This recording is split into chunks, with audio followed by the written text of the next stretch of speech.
This is LBC from Global, leading Britain's conversation with James O'Brien.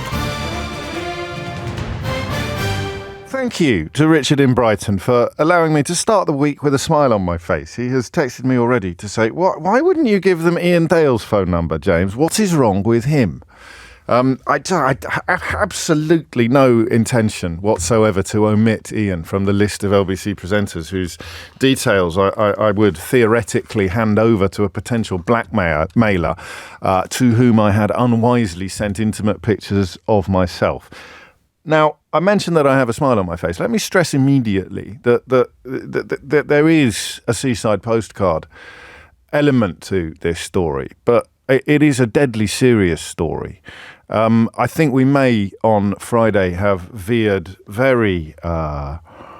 what's the word I want? I think we may have veered pretty close to not treating this story with the respect that it demands. As soon as I provide these counterfactuals and imagine that it was me in the situation that the MP William Wragg finds himself in, the temptation to go a bit end of pier, to go a bit seaside postcard, to go a bit sniggersome is big, isn't it? I mean, it's a considerable temptation. So I'm not going to be able to resist that temptation today. In fact, offering you the theoretical scenario of me fearful of blackmail, sending the contact details of all of my LBC colleagues to a stranger who could, for all I know, be a spy or worse. I think we need to recognise the severity of this. There was one newspaper columnist this weekend who seemed to think it was hilarious, at which point you sort of wonder how bent your brain must be not to respond a little bit more robustly to a tale, lest we forget. An essential sex trap target is the phrase that one newspaper chooses to use today as they reveal that an ex-minister is or was among the targets of William Wragg's contact on Grindr. 5 minutes after 10 is the time. 03456060973 is the number that you need. So how do you think we should do this? We had a conversation because, I mean, this is obviously an incredibly important story, and I am confused by two things. Number one, I am confused about the fact that William Wragg retains the Conservative whip. And number two, I am confused about the fact that members of the media who claim to care about probity and integrity, or perhaps even, were we to coin a phrase that was popular not that long ago, integrity, professionalism and accountability, are not sharing the views of people like Andrea Jenkins. I mean, you can tell this is a big deal when I find myself on the same side of a story as a politician as ridiculous and unpleasant as Andrea Jenkins. But in this scenario, I'm afraid she's absolutely right. Unlike some MPs, she says, I am not happy with Wragg. As a mother with a young child who only recently had threats, it's unforgivable of him to compromise the security of fellow MPs. Action is needed. Now, even a stopped clock is right twice a day, but she is absolutely and incontrovertibly right. It is unforgivable of him to compromise the security of fellow MPs. No disciplinary action by the party. Backing from some cabinet ministers and some senior Tories. Oliver Dowden said yesterday he did not think that his colleague should step down as vice chairman of the influential 1922 committee. And Jeremy Hunt described his apology as courageous and fulsome, which suggests, among other things, that Jeremy Hunt is not entirely, unless Jeremy Hunt is being unexpectedly fork-tongued in this case, that would suggest he doesn't know exactly what the word fulsome means. Other colleagues are furious with Mr. Wragg, with some, according to reports this weekend, branding him Toe Rag. As the most felicitous or original nickname imaginable, but there it is. So how do we do this? How do we do this? We talked about it before we came on air, which we sometimes do, and the first thing you might think of would be my little coma question. Are you familiar with my coma question? So I say to you, imagine I've been asleep for 10 years and you remember what this country was like 10 years ago in 2014. I have just woken up and I'm reading a story about a prominent Conservative MP sending pictures of his privates to a complete stranger and then, when fearful of blackmail, coughing up the contact details of colleagues, including senior colleagues, opening them up to sex trap targeting and possibly worse, opening them up to future blackmail, because we're told, aren't we, that 3 of the people contacted responded in precisely the way that the potential blackmailer was hoping. So is it a coma question?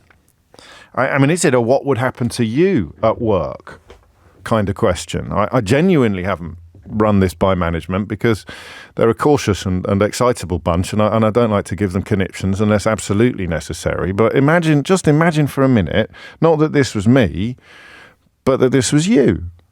I don't know what you do for a living, but imagine that it were a job that had at least some modicum of either public profile or security, whether it's trade secrets, company secrets, whatever it might be. You send a picture of your privates to a complete stranger, and then when fearful of blackmail, you respond to protect yourself by handing over the private contact details of senior colleagues. I mean, the more I say this out loud, the Daily Mail's desperate attempts to malign Angela Rayner for possibly not paying $1,500 of capital gains tax 15 years ago. I mean, listen, I appreciate. Do you want to know a little insight into right-wing media? If you ever catch anyone in the right-wing media saying, is this a story or not, they know it isn't. Okay? So this William Wragg story, you won't catch me sitting, and for the record, I don't care whether he's Labour, Conservative or Monster Raving Loony Party. He happens to be a member of the governing party. You won't catch me sitting here saying, is this a story or isn't it? Because I know it is. And you know it is. And the mad thing is this morning that they know it is as well. The Conservative Party know it is. The Conservative client journalists currently pretending to be deeply concerned about Angela Rayner and a 15-year-old £1,500 potential overlooked payment. They know that this is a huge story. But I don't think it's dead catting. I don't like the dead cat theory. I don't think anybody is pretending to care about one story in order to distract attention from the other. Even the Mail have gone in quite hard on this. Ex-minister's furious she is first woman to reveal herself as sex trap target. So the client journalist angle is not as strong as it usually is. This is about the Tory party. This is about the Tory party not punishing somebody who has done something objectively outrageous. So I think it becomes a question of why? I think it's a question about the broader malaise. I could be wrong. Christian is in Fort William. Just flat out, I'd be sacked, he says. Well, who wouldn't be sacked? Who would? So what have you done? Just imagine the HR meeting. Come in, Mr. Wragg. Sit down. Nice to see you. Would you like a cup of tea? Thank you very much. Andrew, could you get a cup of tea for Mr. Wragg, please? Now, what's happened? We've had... What's all this about? What's all this about? Can I say that word on the radio yet? No? Intimate pictures. Intimate pics. What's all this about intimate... Well, yeah, I have actually... I'm afraid I've sent some photographs of my... John Thomas. I have sent some... Can I say that? Why can't I say that? What can I say? Penis. I've sent... Yeah, all right, let's not faff about. Let's remember what we said about the seriousness of this and the importance of resisting any seaside postcard style temptations. I've been sending pictures of my penis to a complete stranger on a gay dating app. Okay. Better close the door. And I'm afraid that I was fearful that they might use them to... or they might expose me, if you pardon the pun. I was fearful that they might expose me. So when they asked for loads of details of colleagues, what sort of details, William? Well, private mobile phone numbers. Yeah. What did you do? I handed them all out. How many? Well, we're currently aware of 18. I'll say that again, actually. I'm not doing the role play anymore. I'm talking directly to you. We're currently aware of 18. Handing over 18, basically handed over his whole contacts book. 18 individuals having their private phone number, their contact details handed over to a potential blackmailer. Andrew Jenkins told The Telegraph, and listen, you can tell by my voice, it doesn't sit comfortably with me, siding with Andrea Jenkins on anything. She's the one that makes a habit. I think she was one of the first lot of the 2019 intake to block me on Twitter, and she's famous mostly for flicking the V sign at voters. But she told The Telegraph, that it happened at the start of the year. She told the Whips, and she says, why are they protecting Wragg? It's bizarre. I told them that he's compromised MPs, for God's sake. I'm a mother, and I don't know what that's got to do with anything, and he shouldn't be handing out anybody's numbers. How is it brave? The brave thing to do would have been to ignore the blackmail. On Friday, Dr. Luke Evans, the Tory MP for Bosworth, revealed that he'd reported to police a naked picture of a woman that he had been sent. That the messages all follow a similar pattern. A influential figure in Westminster is contacted by a person calling themselves either Charlie or Abby. They claim to have met the victim in one of Parliament's bars or at a political event before sending flirtatious messages and then naked pictures in a bid to get the MP to reciprocate. It is believed that 2 more MPs have sent pictures of themselves, raising concerns over blackmail.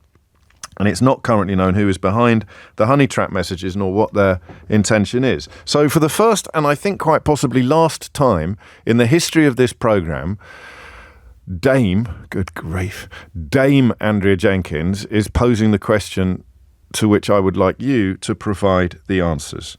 And here is that question. Why are they protecting Wragg? 0345 6060 973 is the number that you need.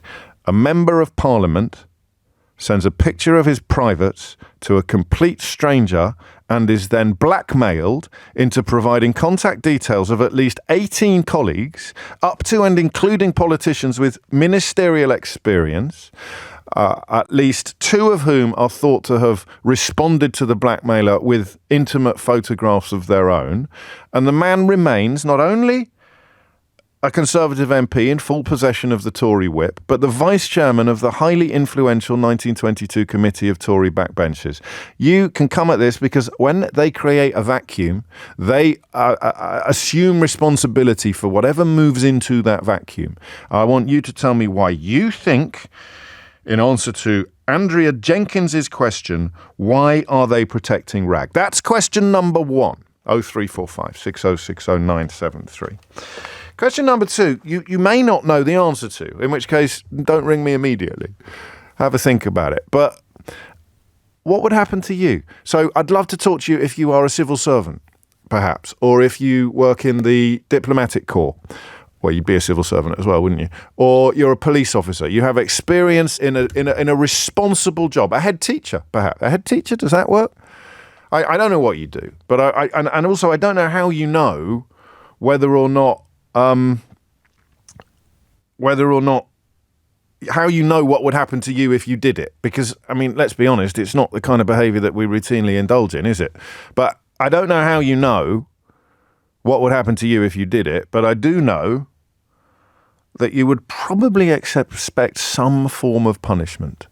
So I leave you with that thought of me somehow falling for this kind of approach, and when pressured by the blackmailer, handing over the private details of Nick Ferrari, Sheila Fogarty, Tom Swarbrick, Ian Dale, Lewis Goodall, Rachel Johnson, Emily Maitlis, David Lammy. I don't think I can get it up to 18, can I? Sangeeta Maiska, Carol Vorderman.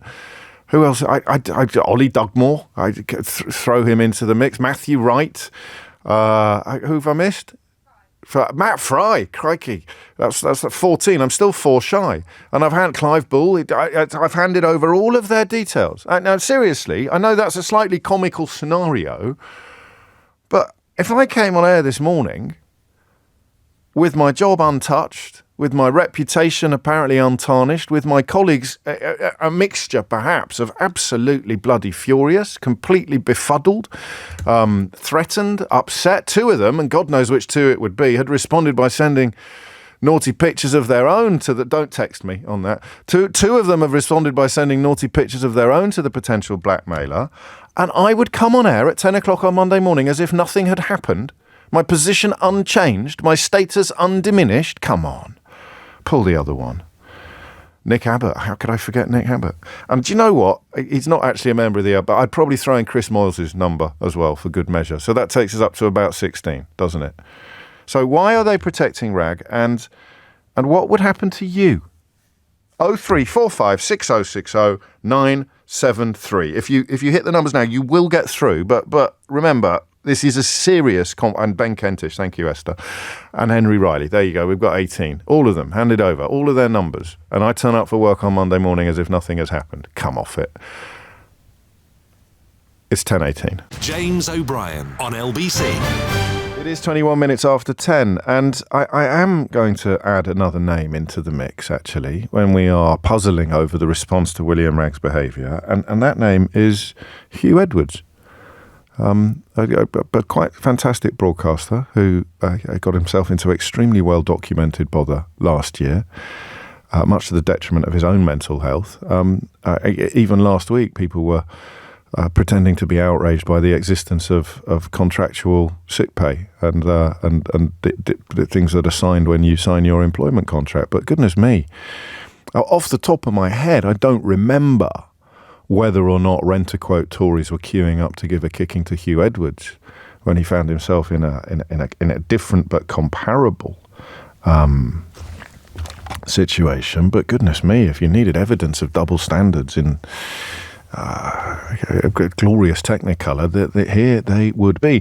And I'm not an expert on GDPR. I don't know whether or not there is a breach of GDPR here, and that would be a sackable offence in any business as well. That's sort of data protection. I don't know whether that would apply, but someone who is an expert will be able to tell me. Extraordinary, isn't it, to think about the brouhaha surrounding a TV newsreader, albeit arguably the most prominent one in the country, and a member of the governing party, a senior member of the governing party, engaging in, objectively, I think, or arguably much worse behaviour, and compromising his colleagues. Colin's in Newcastle. Colin, what would you like to say? Good morning, James. Hello, how you doing? Very well, thank you. I'm a retired policeman, so I can answer both your questions. Oh, so good. the first question is, why is he there? Well, you've answered your question. You know the answer. He's a Conservative MP, and we got an election in 6 months' time. So, but he's standing down anyway. So there's no.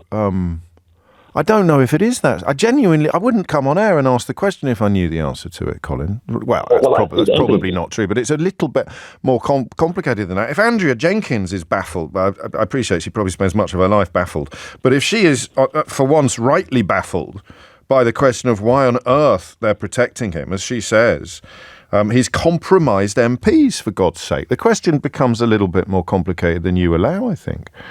I understand, but it's politics, isn't it? The right-wing media are more interested in Angela Rayner and her situation than they are...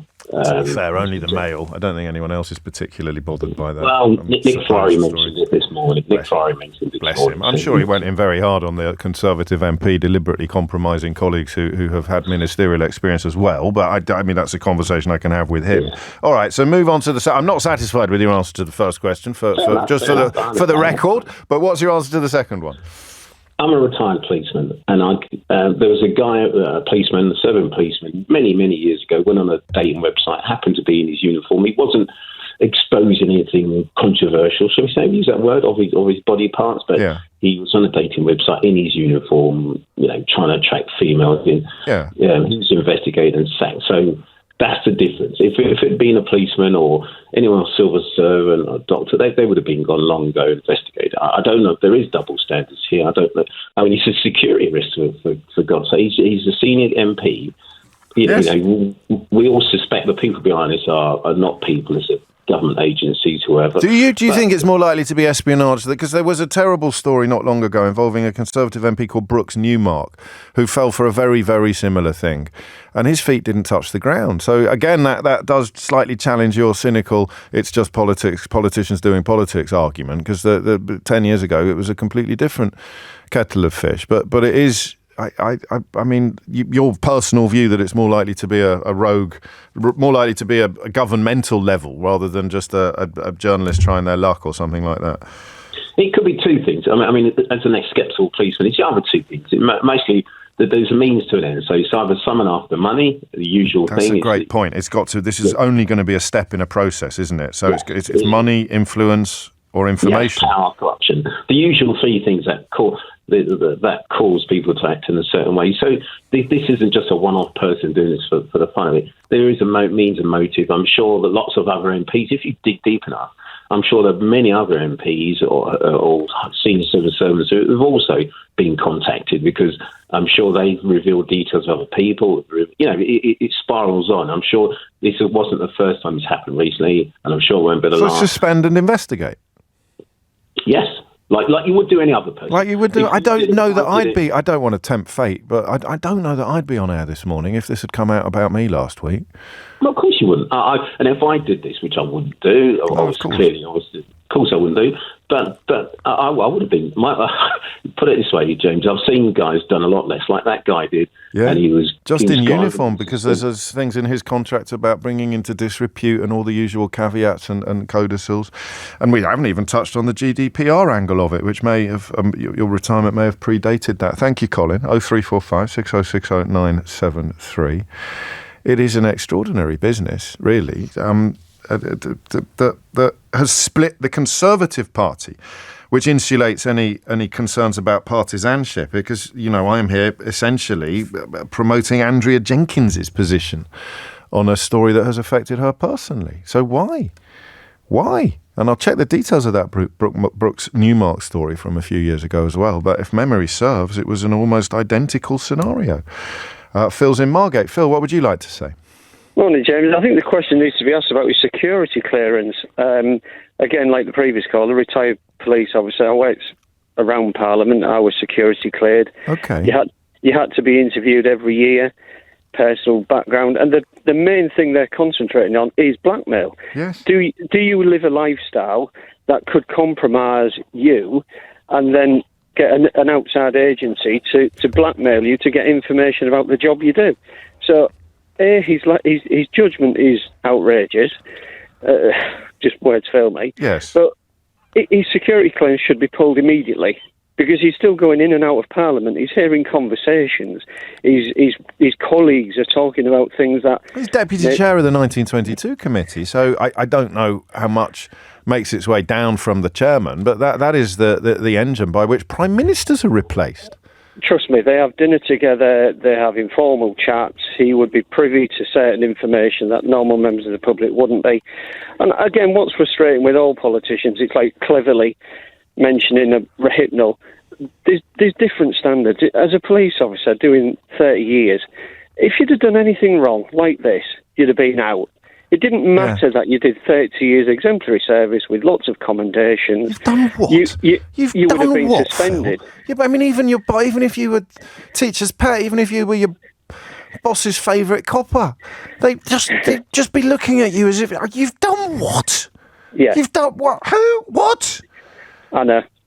I haven't got a clue who I'm going to vote for later this year, because I've never voted for... I've always voted Conservative, but they're a joke. They're an absolute joke. And you see this as part of that process. It's just a fade. It's a sign of just epic dysfunction and absence of leadership. Yes. Yeah. Sunak should have suspended him immediately. He's made an incredible error of judgment, and if I'd have done that, doing what I did previously, I'd have been suspended, repositioned, put in an office, not to meet the public, etc., because your judgment's come into question. Everything's come into question. It's beautifully put, actually. Because, I mean, again, sometimes your face is so close to the screen that you can't see the images, you can only see the pixels. But two retired coppers, both absolutely adamant, that a suspension should have been the least of the expected responses, and B, that the gravity of the offence is absolutely immense. And I stress again, this is not a phone-in about whether or not this is important.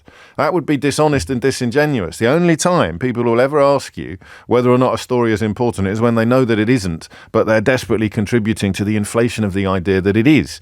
I don't know why Angela Rayner just popped into my head. So this is a massively important story. Don't believe me, just ask any coppers that you know. But Rishi Sunak doesn't think so. Or at least Rishi Sunak is behaving as if it isn't. And that's the question I'd like you to answer as well. So what would happen to you? And how or why is Rishi Sunak behaving as if this is not a big deal, when everybody, including him, knows that it is? 10:30 is the time. Thomas Watts is here now with your headlines. James O'Brien on LBC. It is 10:33. Stephen has WhatsApp. You can WhatsApp the studio now. 0345 6060973. Although I won't be opening any attachments for the foreseeable future. James, had this been you would not be on air today. I think there's some truth in that. I mean, I can't say for certain without running it by management. And as I say, they're quite an excitable bunch. I don't want to give them any undue concerns. If I had this conversation with management, they'd be worried that I'd done something. I said, what would happen if? What would happen if? But there it is. As a taxi driver, writes Marcus, one part of my job, it sees that speeding is a sackable offence. They don't even need proof. Extraordinary. 10:33 is the time. William Wragg has responded to attempted blackmail or possible blackmail by handing over the private contact details of at least 18 colleagues, 2 of whom are thought to have then sent intimate photographs of themselves to the potential blackmailer, whose identity remains unknown, and the former minister, Andrea Jenkins, who is among the number to be compromised in this way, is asking very simply, why are they protecting him? It's bizarre, and I wonder if you can answer that question today, because as things stand, I can't. 0345 6060973. Linda is in Tenerife. Linda, what would you like to say? Oh, hi. Hello. I was a primary teacher for 40 years, retired now. Okay. I just can't imagine why it's happening at all, why they're so cavalier about it. Because basically, if this happened in teaching, you would be out. In teaching, you're guilty until you're proven innocent. Yes. Which is probably how it should be, isn't it? Well, it is for everything. Yes. I mean, I know people that have been hounded out of teaching. Right. I won't go into it, but no. Small things. You probably wouldn't. You'd be gone just for sending the picture, maybe. To what would it be? No, you met a child's parent at a PTA meeting or something like that, and they. Oh, I don't even want to go there. First of all, there's many restrictions about what you can do as a teacher. Of course there are. In terms of taking photographs. Yes. But you would be done for the phone numbers. Yeah. Because of data protection. I mean, if you imagined a teacher giving phone numbers of their colleagues. I can't. I genuinely can't. I mean. You imagine in a primary school there may only be to 18 members of staff. Yes, you've handed over everybody's. And you're giving, that is extremely dangerous to do something like that. Right, I'm just thinking now about some of these numbers, they're not that hard to get hold of. If you do what I do for a living, for example, you could probably, because we're booking people, not so much on this programme, but on other programmes. Go on. But with respect, that's not the point. No, it's not, is it? As a teacher, you're not allowed to do that. For instance, if I phoned a school, there are certain reasons that I might phone a school to try to contact somebody. And I spoke to the PA in the school. Yes. She or he would say, if you give me your phone number, I will pass it on to them. Or if you will give me your no, I would get an email. Address. Do you know what? You're absolutely right. Whether it was at LBC or whether it was at Penguin or somewhere else that I'd worked, if someone was trying to get hold of me, someone would always check before they passed on my details. And this is people offering me paid work usually, rather than you mustn't even pass on your details. No. You have to contact. They would say, you give me your details, I'll give it to them, and they can contact you if they want to. Yeah, and you're just right. And so, I mean, taxi drivers, teachers, coppers, perhaps less surprisingly. I don't know that there's a job in the world. Even if you worked in a restaurant. You worked in a restaurant and you got yourself into bother like this, and the person said, well, can you send me the contact details of everybody else who's serving, everyone else who's waiting tonight on tonight's shift? You send all their private details, and then they start. It's mad, this story. The more you talk about it, sometimes you wonder whether putting the light on it, like what is it they say about light being a great something or other. Sometimes you do wonder whether the more you talk about it, the more clear it will become why certain things are not being done, why the party is not responding more robustly, why elements of the media are pretending to be much crosser about Angela Rayner selling a house 15 years ago than they are about this bloke essentially handing over details of his colleagues 15 minutes ago. And then sometimes the more you talk about it, the madder it gets. So look, all of these things are relevant. Tony says, my mate's a roofer. And I always ask his permission before I give his number to anybody else. It's just, it is actually fundamental courtesy. I'm going to read quite a long message now. Thank you, Linda. John's up next in Billericay, but I'm going to read quite a long message now from Paul, because it's quite important. And I've checked the provenance of the company that he works for, and he is a man who very much knows of what he speaks. He writes, I'm a professional investigator based in West London, and I specialise in blackmail, mostly for relatively high net worth individuals.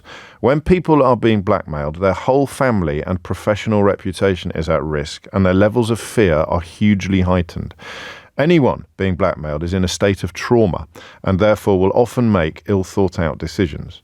Professional blackmailers, and we do have to see blackmailing now as a profession, adept at putting victims under huge emotional pressure. That is their job. It is very easy to judge a person retrospectively based on fear responses. In my many years of dealing with the victims of blackmail, I have regularly seen people threatening to take their own lives as a result of being blackmailed and the very fabric of their lives being threatened. These are sobering thoughts, writes Paul. And he's absolutely right. They are sobering thoughts. And it may be that plays some part in the thinking of the party leadership, but I'm afraid they need to say so, or they need at least to explain it to Andrea Jenkins, even if they don't want to go public with it. You cannot leave these people exposed in this way without either having a quiet word about why you're not doing what seems to be obviously necessary, or doing what seems to be obviously necessary. 10:40 is the time. Couple of phone lines free, but only if you're quick. John's in Billericay. John, what would you like to say? Hi, James. I've got a bit of a unique perspective on this. I'm ex-Met, but I'm also ex-Armed Forces. And when I served in the forces, I held one of the highest generic security clearances you could get. It was TS Strap 2 code word. And to get a level of clearance, you had to go through a massive vetting process, interviewing, ex-partners, family, friends, previous employers. If I would have done what this MP did, I probably would have woken up in the middle of the night to my front door to my room in my barracks being kicked in by the military police, having all of my electronics seized and taken away from me, and probably being thrown in the clink for at least 24 hours whilst everything was investigated. The same in the police. If I'd have done what he did whilst I was serving in the police, I would have probably gone into work, been hauled into an office, been told that I'm being investigated, been suspended, had all of my electronics taken off of me, because it is such a ridiculous security breach that, I'm just dumbfounded. Like a lot of your police, armed forces listeners, I am dumbfounded, not only by what he's done, that it shows such a poor lack of judgment, but the catastrophic way that it's been handled by the people who are supposed to be leading this country. What example is it setting? It is absolutely ridiculous. I hadn't even thought of that element of it, but, in charge of national security, literally in charge of national security. Ultimately, the buck stops with the Prime Minister, and he's the one that's dropped the ball, to mix my metaphors somewhat clumsily. Just for because I can work it out, and elements of it will be obvious. But what are they guarding against? What is this level of scrutiny protecting the service and more broadly the country from? What threats are they worried about, John? So to give you an example, at the base where I used to work, I won't say which one it was, but the base I used to work, we were told that when we're off duty, as when I was in the forces, the pub that we used to go and frequent, we always had to be on the lookout for people approaching us, offering us bribes, befriending us, honey traps, that kind of stuff, because even back then they knew that our adversaries around the world knew how to get information from us if they put us in a compromising situation. I didn't even hold it. That's how it works, isn't it? And you might not even realise that some of the information, and you probably would, but some of us might not even realise we're in possession of information that might be of interest to to a bad actor until they actually ask us for it. So what time is that going to happen, and who's going to be there, and what's Exactly. that? I mean, it is. It's an extraordinary. I mean, it's not even a lapse in judgment, is it? It's an extraordinary saga. Thank you, John. I mean, big minutes. Remember, people who are still in the service are not really allowed to talk to people like me in conversations like this. But it's notable, isn't it? How people with experience are queuing up. But what I find perhaps even more shocking is how people who have not got jobs that you think of as being in any way related to national security or even personal security are pretty adamant that their feet wouldn't touch the floor if they behaved like this as well. Pat writes, I work for a charity, James. If I did this, I'd never be able to work with vulnerable people again, as my firm would report me to the disclosure barring surface. Geraldine reminds us the whole point of MPs, James, is that they represent us and we rely on their judgment. This might be wishful thinking, but he should obviously be expelled as he's simply not up to the job in any obvious way. And on it goes. 10:43 is the time. Frank's in Hyde. Frank, what would you like to say? Hi, listening to the comments developing, it really is quite interesting. Isn't it? I mean, I live in Johnny Reynolds' constituency. Yes. He was preceded by James Pennell, who was parachuted in from Islington. Pennell made his reputation by, if he missed an event or a function, he'd have himself airbrushed in and the pictures sent to the press. Right. Now, looking at what's happened here, Wragg is absolutely appalling. I gave your researcher the example of a minor, well, I say a minor, it was a serious breach of trust, but not a financial breach of trust in the company I worked with. Go on. And the offender was hauled in and given a straight option of being sacked, with it going on his record, or resigning and losing his pension. Now, when you look beyond neither of those options have been put in front of William Wragg. Well, I think you're suggesting that your former colleague's misdemeanour was of an altogether less grave. Yes. Yeah. Now, Wragg gave notice that he was not going to stand way back. If it wasn't last year, it was the year before.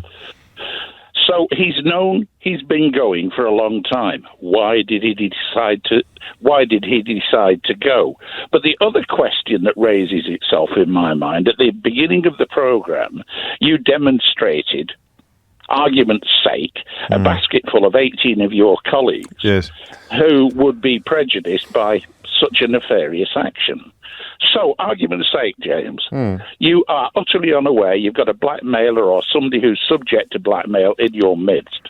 And out of the blue, you get a Facebook or a WhatsApp or a whatever demanding that you send a picture of your dodger over the internet. Would you?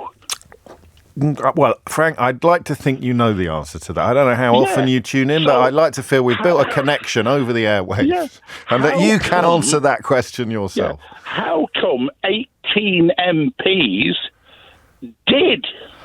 Well, 2 did, we believe. 18 were contacted. I mean, but 2 out of 18 is not a bad hit rate. It did actually. Can I tell you this? Shall I tell you this story? I'll check with the producer, but something happened to me quite recently that actually, now Frank comes to mention it, may be relevant to the to the question that he just asked me. And I'm more than happy to share what my response was, but I shall just check with Eleanor that this is suitable for broadcast. And if it is, I shall tell you the tale after this. James O'Brien on LBC. There's a pattern here as well. Stu reminds us, I'm former Armed Forces Intelligence, like your previous caller. I agree with everything he says. The other important point to remind you of is that Suella Braverman committed a serious breach of security, which would have resulted in extreme repercussions for me in my previous career had I done that. She was then reappointed as Home Secretary. So even Liz Truss got rid of somebody for the breach of the compromise of security, the breach of security in Suella Braverman's case. And Stu writes, this just underlines how seriously Sunak takes security, and it appalls me. 10:50 is the time. I'm going to tell you what happened to me, albeit that it's not immediately obvious as to why it's pertinent to this story. I think it probably is. So I was doing one of my book signings. Paperback's out on the 25th, actually. There's no point bringing the book into the conversation unless I can slide in a little cheeky plug. Paperback's out. There's a new chapter, new material, new index. So if you've got the hardback and you keep thinking, where's that little bit about so-and-so? I can't find it. Then the paperback's got an index, so you can buy that as well. And right at the end of one of my book signings, a young lady appeared who didn't have a book and asked me for a selfie and to sign something else. Now, they'd stopped selling books about half an hour before she would have come round to the back of the queue. So I signed something for her, I can't remember what, and did a selfie. I know you may find this very hard to believe, but these are long queues that I have. It's very, very gratifying. Some of the loveliest evenings of my life, actually, meeting people who've come along to these events. And then as I was posing for a photograph, which my publicist, and don't laugh, but that's the correct title to describe my colleague who is in charge of publicity, my publicist offered to take the photograph, as she usually does. And as I am having my photograph taken with this lady, she whispers in my ear, "What hotel are you staying in?" To which I had two immediate responses. The first was, she should have gone to Specsavers. And the second was, someone's trying to fit me up here. This is just ridiculous. And I responded a bit like Hugh Grant. No, Colin Firth. But I responded a bit like Colin Firth in a Richard Curtis. I claimed I couldn't remember what hotel I was. I can't remember. And that was that. I didn't really think about it again. But then when we were talking about it afterwards, because my publicist said, "What did she say to you then?" And I told her, and she went, "Oh, blimey." Because when she gave me her phone to take pictures, there was some quite the screensaver was quite fruity, very odd, not my usual audience member at all. And I said, I think there was something a bit sus going, and we will never know, will we? But the idea that to answer Frank's question, what do you do if you think you are, if you have been in any way approached? And the answer, I would have thought, was to run at 100 miles in the opposite direction, especially if your job involves any form of public profile or, and in my case, there is no security, except I suppose the personal details I've got access to of colleagues or people who've been into the studio. Actually, no, you come to think of it, some of my colleagues have prime ministers on their programme sometimes. Who knows what the security ramifications are, that we keep things secret until the day of an event because we don't want to advertise where people are.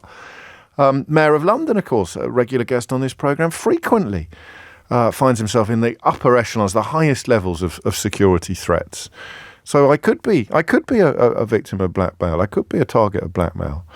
And then if I handed over the personal details of anybody that I come into contact with, I would expect to be, well, what would you expect? Mark's in Godalming. Mark, what made you pick up the phone? Well, I listened to your programme on Friday, James, and it was very educational because the perspective was given by a bisexual bloke who said, you cannot have a conversation unless you return the picture of your genitals. Yes. And that is not, that's all right for that demographic, apparently. But for the vast majority of the population who are probably heterosexual, it's not standard practice once you get over a certain age. Probably. I don't know. I think you, like me, have got a touch of the Colin Firths about you as you approach this issue, Mark, and I, for one, find it very charming. But yes, so it is important to register the fact that on Grindr, on this gay hookup app, yes, the eyebrow-raising response to news of people sending pictures of their penises is inappropriate because it is absolutely common behaviour. But that's fine. That's established. In that demographic. Yes. On that app, I think. I mean, almost that simple. But I can't really think of a circumstance where I would do that. But, who knows? Perhaps if I was madly in love with someone and that was initiated, I would be so stupid. Sure. But the point for me from today's programme is when you ask the question, why are they protecting this person? Yes. You have to look at it in the context of that demographic and the demographic that he's in, of the Tory party, who have not missed an opportunity to have no moral values whatsoever over the past 14 years. The only reason why they are protecting him is because he knows where the metaphorical bodies are buried. So it is a quid pro quo because, far be it from me to defend this lot, but actually we can think of examples from the last 14 years when they have actually done the right thing. Liz Truss giving Suella Braverman the boot, Theresa May giving Priti Patel the boot, Amber Rudd leaving of her own accord, resigning on a point of principle. It's not that long ago. The pivot point is probably Owen Paterson, isn't it? When one of their own got caught misbehaving, and the response of Jacob Rees-Mogg and Boris Johnson and the rest of them was to attack the rules rather than to attack the rule breaker. Yeah. But it's not fair to talk about 14 years of moral corruption when there are examples comparable to this where the miscreant has been dealt with fairly roundly. I think you're very generous. I am very generous. You're absolutely right, Mark. It's a cross that I bear. Well, thank you very much, James. Thank you very much. Keep on keeping on. Thank you. Yes, thank you. And don't open any attachments. I mean, not generous, but certainly thinking of previous examples from within the last 14 years where the behaviour would have been dealt with. I'm pretty sure that Brooks Newmark was within the last 14 years as well, and he fell for a honey trap. I think he fell further, perhaps, than William Wragg did. But as far as memory serves, there was no question of him handing over private details of colleagues, and he resigned immediately following a sting operation. I remember that sting operation now because the Sunday Mirror ran it. But everyone else had turned it down. And the questionable techniques involved were raised by at least one MP making a formal complaint to IPSO. So it does happen. Jackie's in Stuttgart. Jackie, what would you like to say?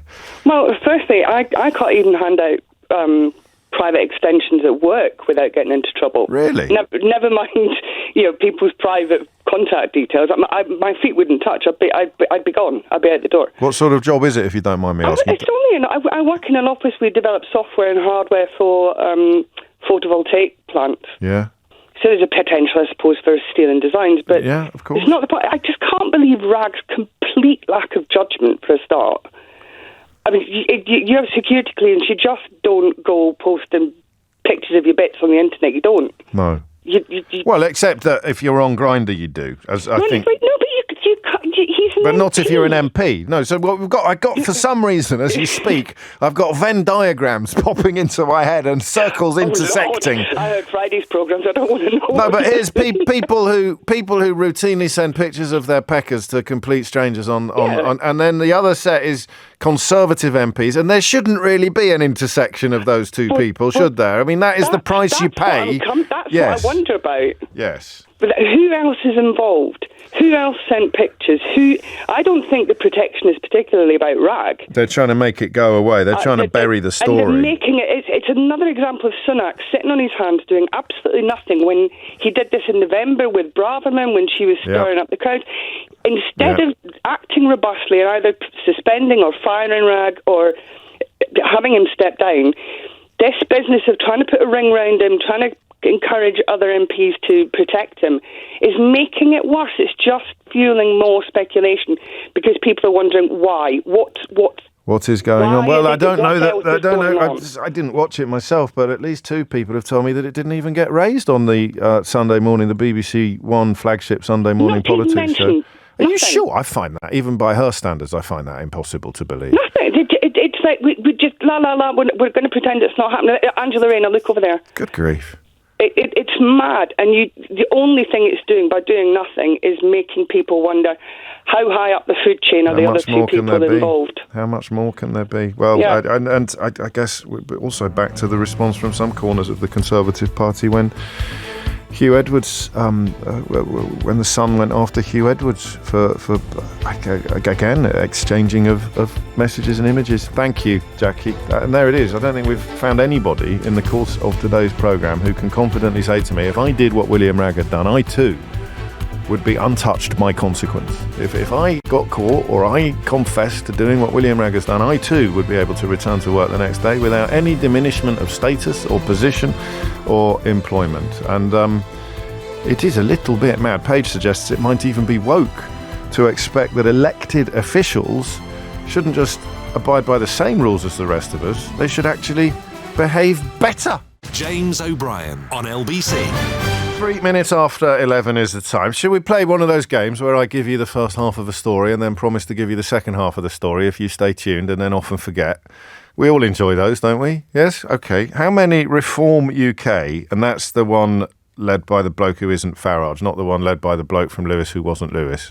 So how many Reform UK candidates have been ditched in the past week alone over racist, homophobic and obscene social media posts? Have a guess. Go on, have a guess. Don't let me forget. Keith, remind me. How many do you think have been fired, dropped as candidates by Reform in the last week alone after racist, homophobic and obscene posts popped up on social media? 4 minutes after 11 is the time. Turn your attention next to a completely different story. In fact, two stories which I am going to cunningly knit together. The first you probably could work out for yourself, but tenants are looking at 3 more years of rising rents. So the property market at large is cooling, but the experts reckon that your rent is likely to continue to go up at about double the rate that your earnings are going to go up until 2027 at the earliest. This is from the Resolution Foundation. The surging cost of new tenancies will begin to slow down now, but existing renters who haven't actually been hit yet that hard by rent rises are going to be hit harder by smaller wage growth, price increases, landlords, and a shortfall in house building. So taking that as a given, I turn to a rather good investigation today in a newspaper that I find disgusting in so many ways. But when they do a story like this, they're pretty much the only paper left with the resources to do it properly.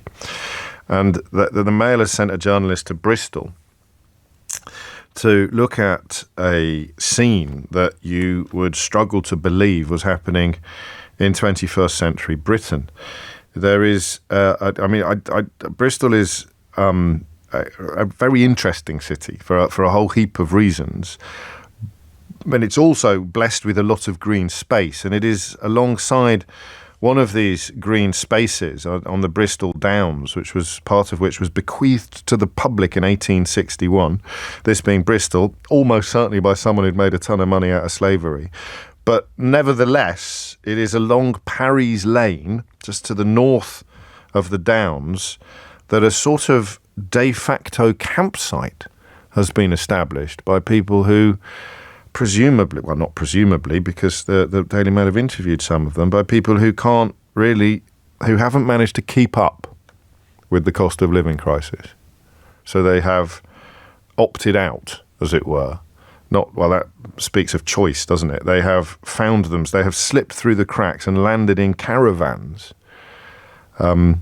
lined up on the edge of parkland in the city of Bristol. And in this encampment alone, the figure is reckoned to be about 800 people living in about 650 vans. There are students there, people currently studying. One of them says, I used to live in a shared house in Newport, but it was too expensive. There are people actually working. They meet one tutor who is working in his caravan, doing online tutoring. Another says, I've had a bad hand over the past 2 years, but for now I'm just trying to stay calm. He's got a job as a bar manager, hoping to pay off his debt so that he can apply for social housing. And this is described by the Daily Mail as a bright young man with a degree in illustration from the University of the West of England. They have to wash often in nearby gyms. One woman in her 30s told the Mail that her landlord is attempting to hike her rent by 60%. Others tell of remortgaging, so they don't just look at the people currently living in caravans. They also look at the people likely to find themselves in that situation soon, which is why I inevitably, I think, tie this story to the tale of tenants facing 3 more years of soaring rents. I think these stories are really important. And I also think that it is sometimes difficult for you to ring in on days like this because you're embarrassed. And I don't think you should be. I can't fix it for you, but I don't think you should be, because even the Daily Mail fail to portray these people as undeserving of your sympathy. Think about that for a minute. Daily Mail is an organ dedicated to turning British person against British person. Absolutely dedicated, in order to distract attention from what happens or from what people like Viscount Rothermere and Paul Dacre are up to, in order to distract attention from the fundamental inequalities of this country. Organs like the Daily Mail are dedicated to getting us to turn on each other. I warned you last year that it would be poorly people, it would be disabled people, it would be vulnerable people to come into the firing line next. And they have. The Work and Pension Secretary, Mel Stride, currently leads that assault upon common decency. We know what has happened to refugees, immigrants in general, all of the individuals concerned. We know all of that. What I want to know is the scale of the change you have made to your life as a consequence of cost of living. And so, I mean, I'm not sure there will be enough people listening for me to confine this conversation to people who've moved into vans. We've met a couple by accident when having conversations about rental prices in general. A couple of people unexpectedly rang in to tell us that they were, not even embracing van life, because that makes it sound like a lifestyle choice, whereas I think we need to see it as a lifestyle necessity. There's a line here that I think is brilliant from a lad called Kyron who the Mail talked to. He says some of his friends don't understand. They say, "Oh, that's great, you get to live for free on the Downs, but I'd rather just have a shower." They don't understand the gravity of what I'm going through. So that I think, listen, we've all got to look for the bright side. We've all got to look on to find the positives in whatever situation that we find ourselves in. And I think that this phrase van life has become a little bit glamorized, and that's not necessarily a bad thing. You know, you're living off grid. You're living in an alternative lifestyle. Dale Vince, he lived off grid, didn't he? He lived he's been a wonderful guest on Full Disclosure. So it's not always absolute evidence of a life in freefall. But it's unlikely to be something that most people, given the choice, as Kyron puts it in this article, given the choice of living somewhere with a shower and living somewhere without one, most people would choose the more conventional housing, the more conventional home. 11 minutes after 11 is the time. So what have you done? And I think for our purposes today, it's going to be a direct consequence of rents. It's going to be a direct consequences of rent going up. And you've looked at your options. You're looking at a 50-60% rise in your rent. You're looking at a 10% rise. I tell you what, one of the most interesting markers of the cost of living crisis is. One of the most interesting markers is how often you catch me mentioning Mr. Micawber. How often you catch me reminding you of what it was that Mr. Micawber said about the relationship between income and expenditure. And I always get it wrong, but basically what he says is that if you are earning 1 shilling more than you are spending, result happiness. And if you are spending 1 shilling more than you are earning, result misery. Living within our means is such an obvious recipe for better mental health, for happiness, for positivity. But it's an increasingly impossible thing to do when, as this story from the Resolution Foundation reminds us, when your earnings are massively outstripped by your uncontrollable expenditures.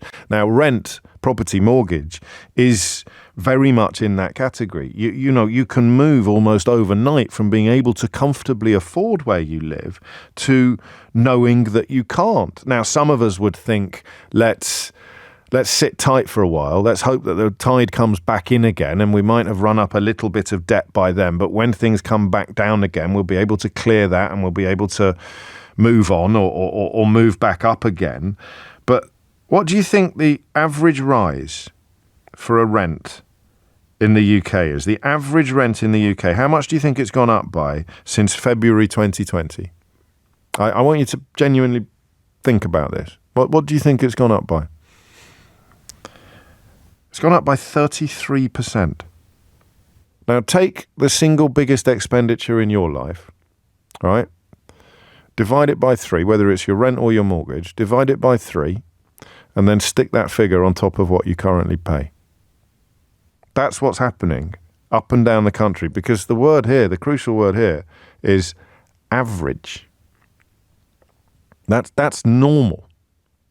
That's average experience. Your single biggest monthly expenditure, divide it by 3, and stick the number you get back on the original number, and that's how much you'd have to find next month if it happened to you.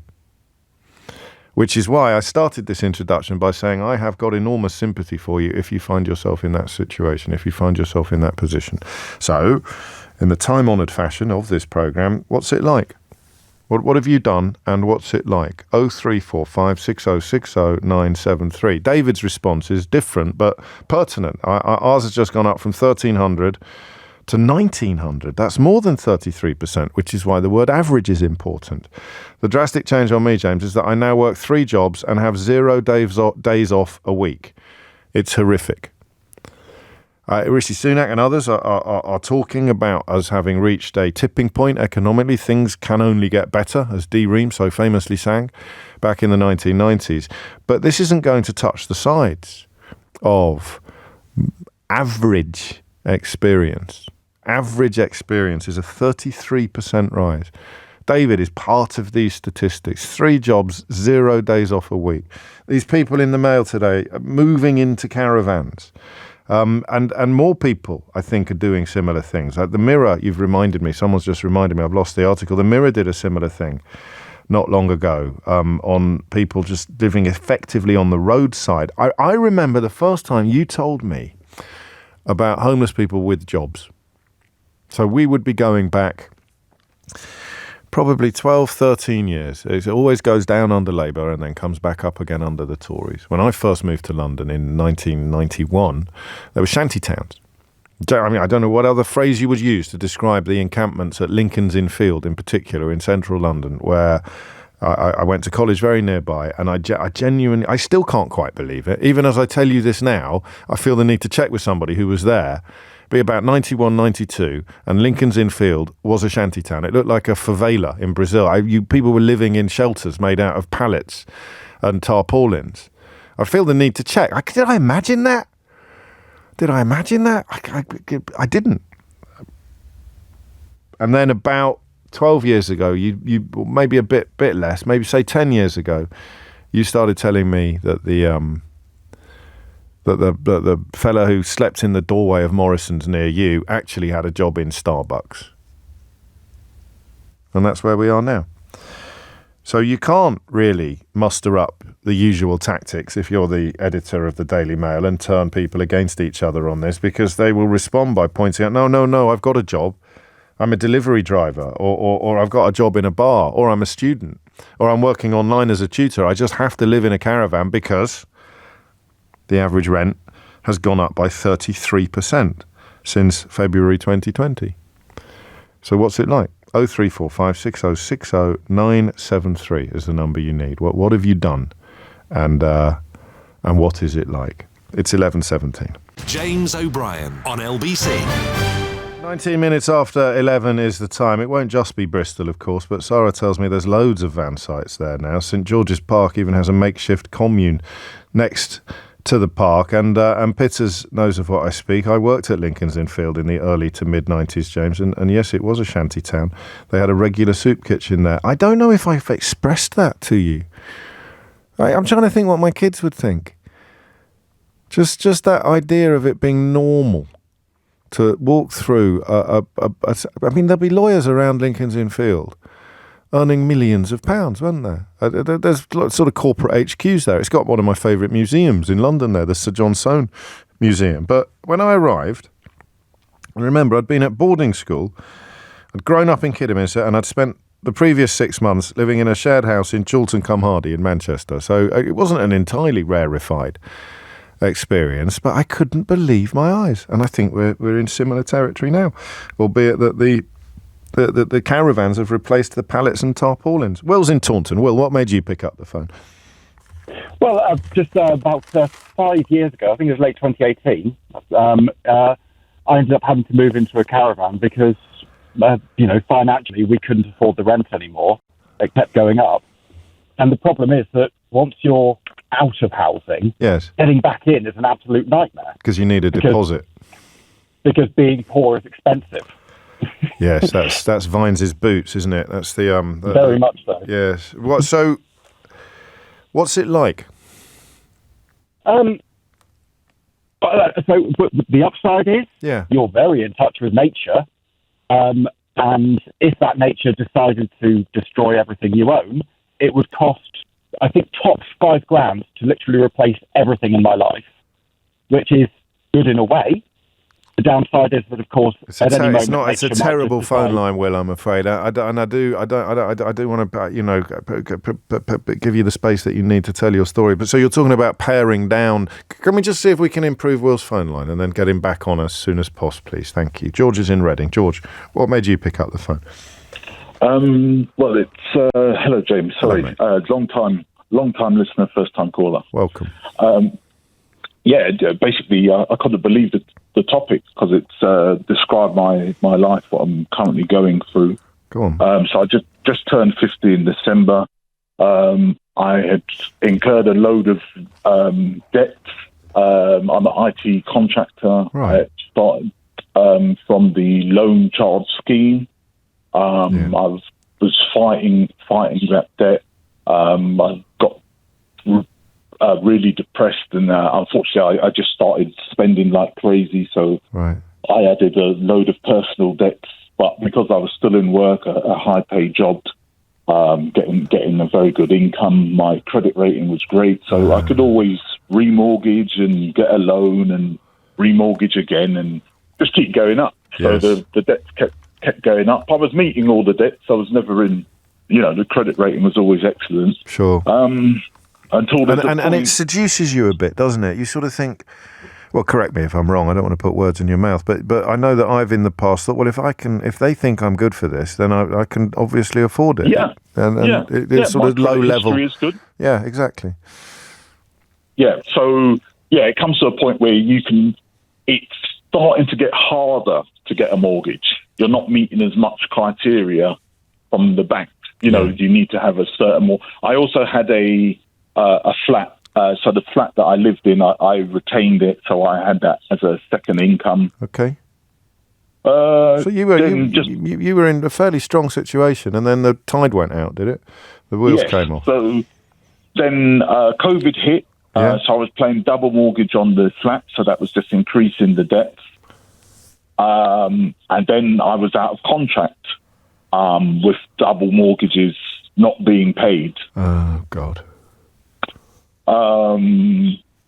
And as COVID's going on, a pandemic is my biggest fear. I don't think nuclear war will happen, but pandemics is how we go. So the pandemic, I was really stressed out. I was up all night just watching news from all over the place.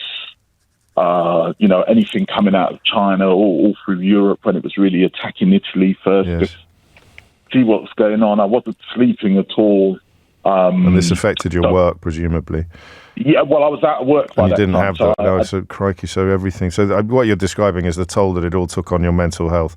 And I'm embarrassed that I'm going to hurry you, but I have to. You understand that, George. So when push came to shove, you lost both your properties, did you? Yes. I had to sell both for the properties. I was trying to think about how to make my resident property into a HMO and stuff like that, and it just didn't work out. It just wasn't going to work out. It was still going to be a whole load of stress. It shouldn't have taken me this long, but the decision was to sell it all. At least I'll be debt free. I'm still got a 20-year career in IT. So what's happening now then? Where are you living now? So it put me through so much stress. I didn't want to go back onto the property market. The UK property market just scares me, especially coming from London where everything is ridiculously overpriced. It's very hard to get back, Yeah. So I didn't want to go into a flat, and I was just trying to work out how to do it. And I just thought, it's just me. Thankfully, it's just me. Right. No kids. I've just got a long-term girlfriend, but no kids. And I said, a caravan. So I bought a 6-berth caravan. Right. So that's a 6-bed basically. Yeah. So it's enough space. It's more than enough space for me. Sure. Where is it? And at the moment, it's on my friend's driveway in Reading. And your friend's cool with that for now? He is, thankfully. It's a lifesaver. Yeah. It's a lifesaver. I have been on sites. I've been on site, so you can only stay on site for 28 days unless they do seasonal. So I thought, okay, I'll move every month. Now, when I first made the decision, sorry, I know I'm banging on, decision to get in a caravan, work didn't require me to come in. So I think, I can finally see the UK. I'm a London guy, so all I know is beaches. I don't know. I just see adverts of Cornwall and Dorset and stuff. So, that looks lovely. Yes. So I thought, I'll get out, because I need to change my lifestyle as well, because I was just I just go from a screen at work to a screen on TV and play games, or it's all screens. Yes. I just wanted to get out and do something different. So this was a whole lifestyle change as well.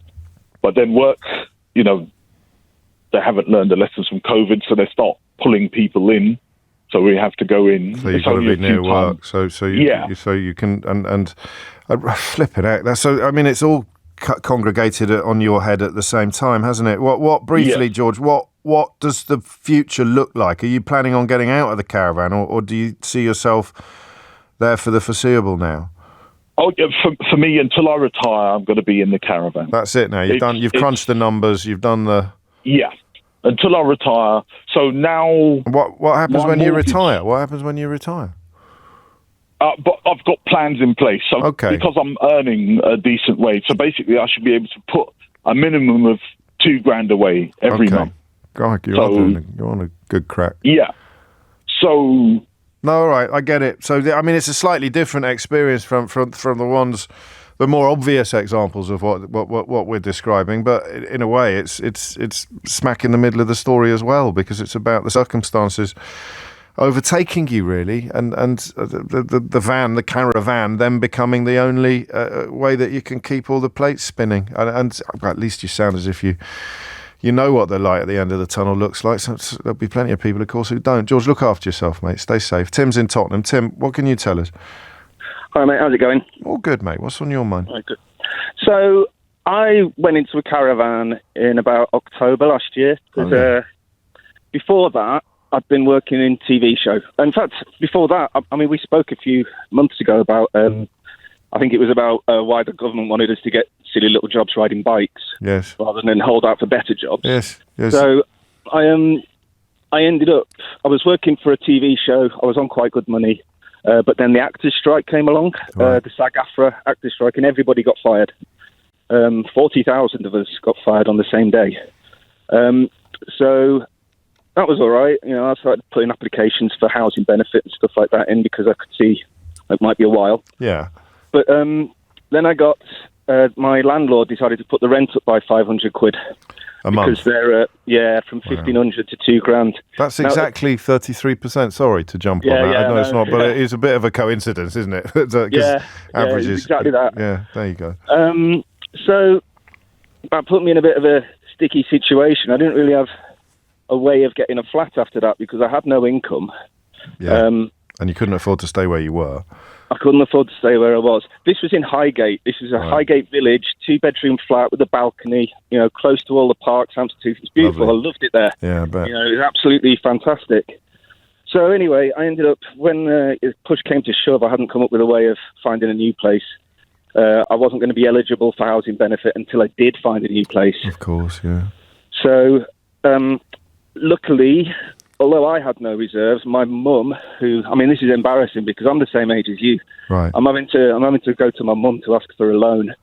She's having to go to the bank to get a bank loan on my behalf. For what? To buy what? To buy a caravan.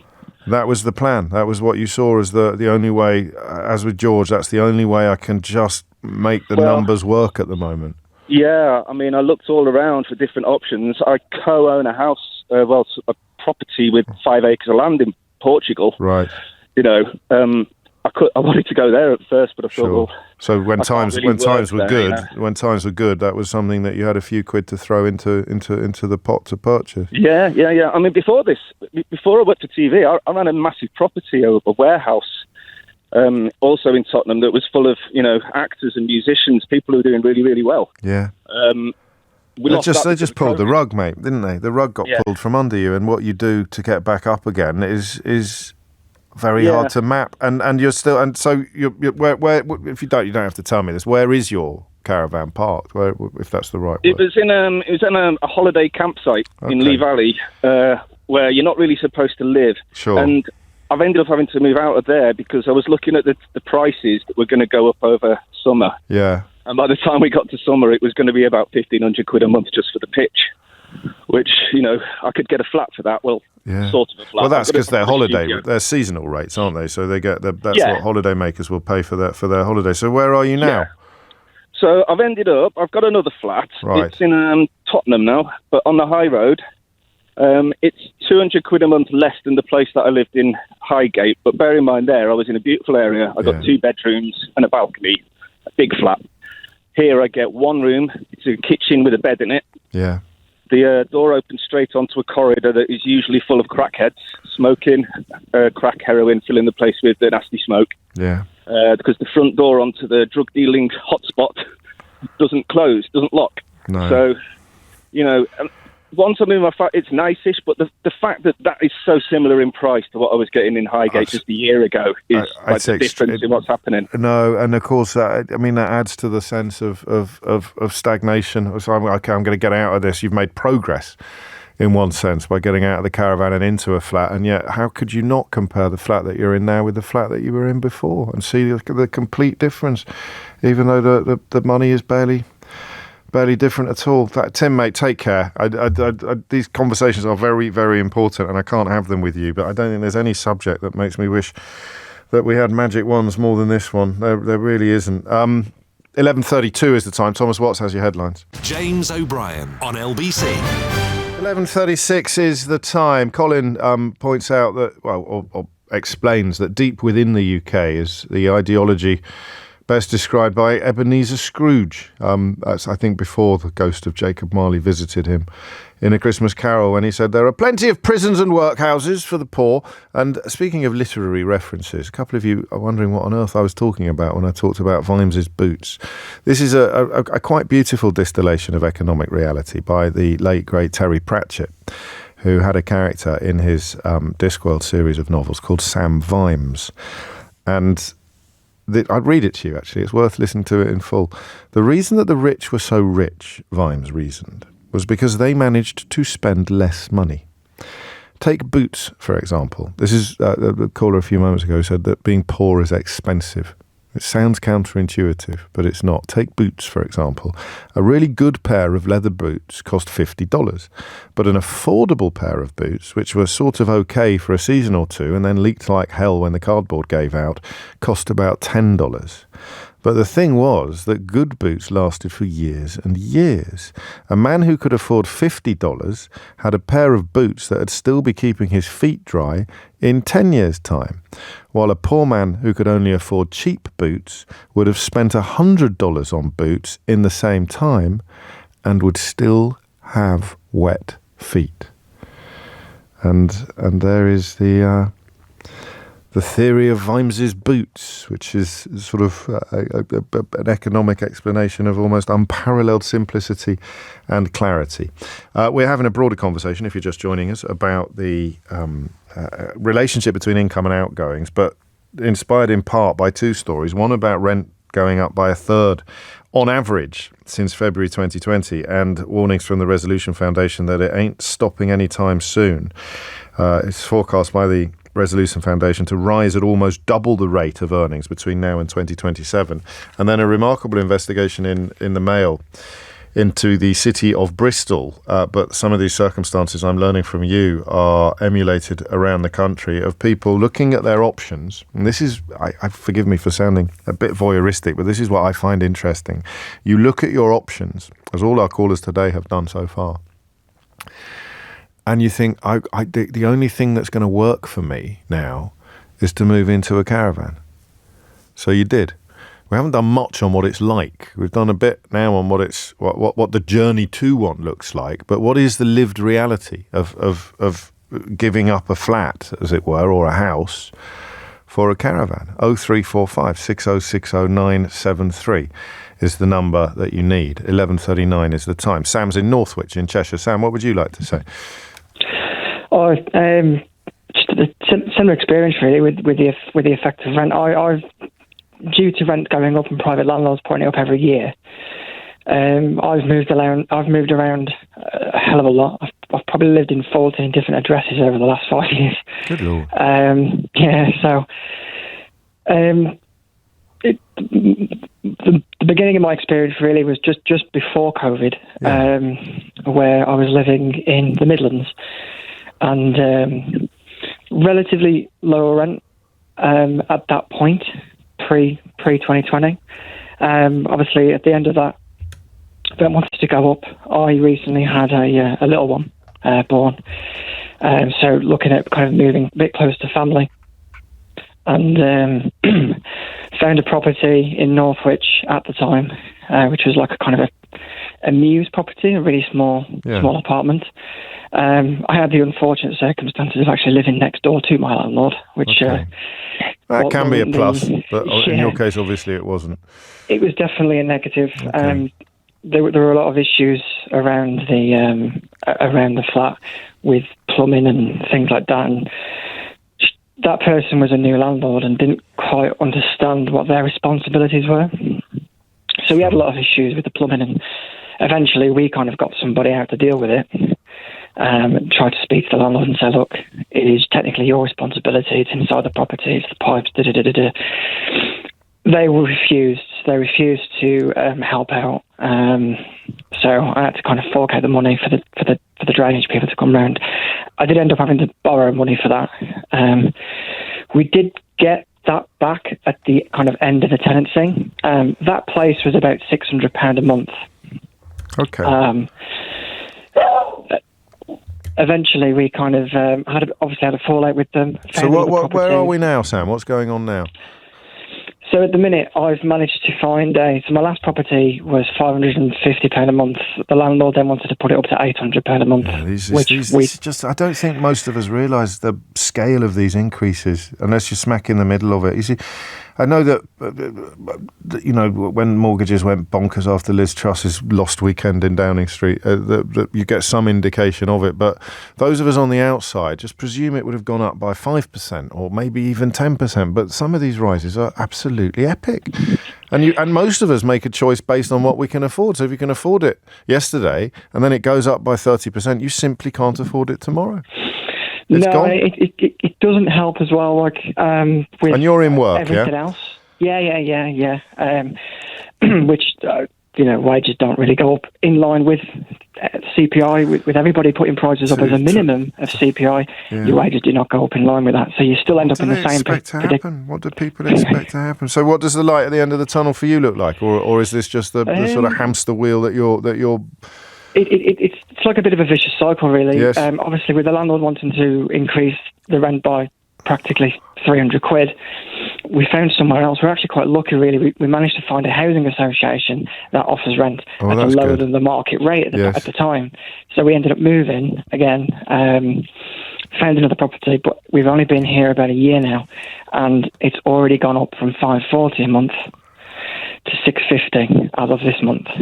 And this is a housing association. That's a 20% increase, and so then you start wondering about what's going to happen next.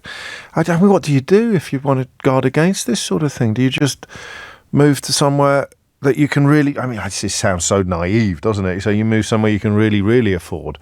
This is why I'm thinking about the flat in Tottenham that Jamie's in compared to his place before, and you because you know that it's going to go up and up and up and up. So this is until 1997.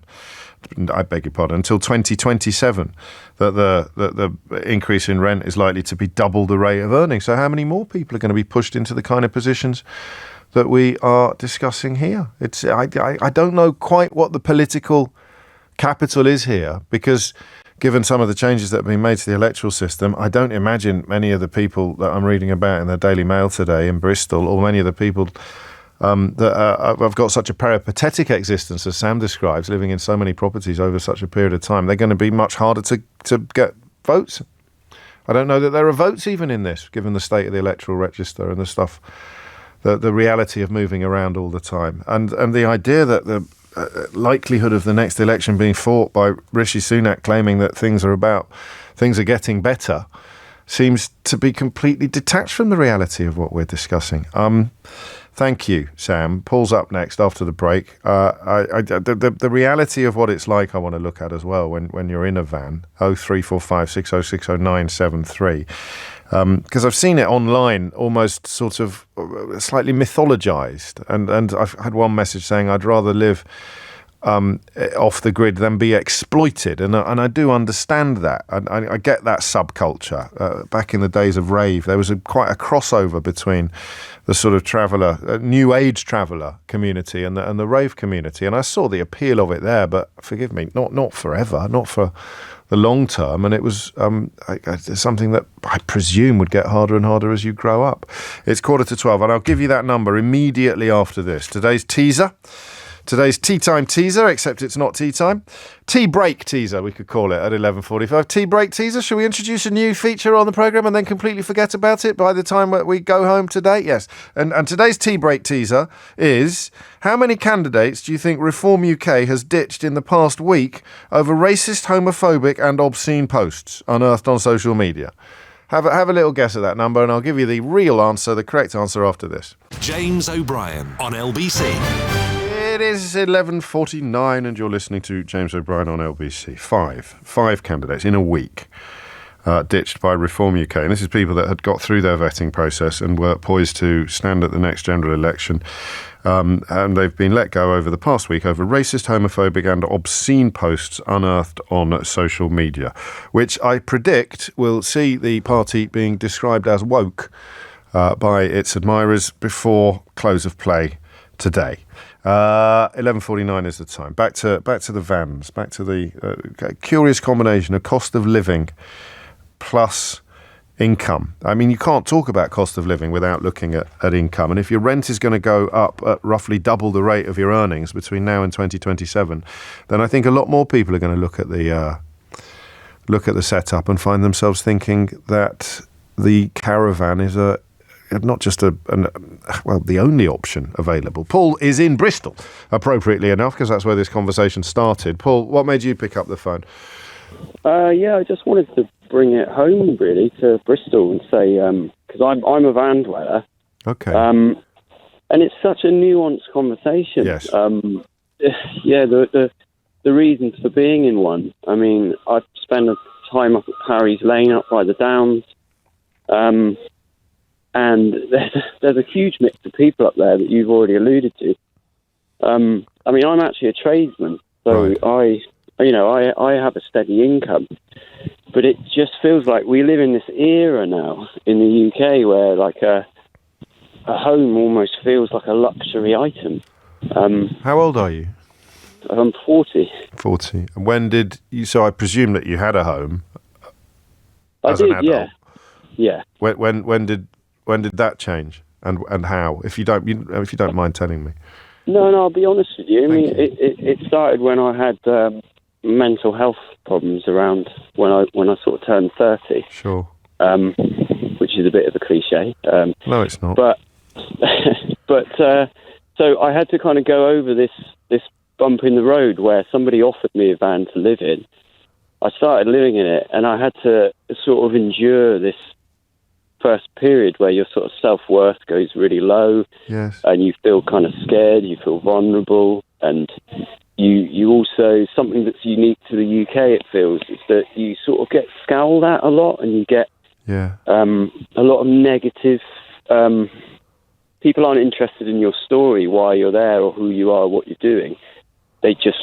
People just want you gone, out of sight, out of mind. Yes. And it's not quite like this in France. There's more of a culture of people who travel for work and, work to travel and such. Yes. So it's quite a relief when you get to the continent and you can sort of move around freely and work, although... hang on a minute.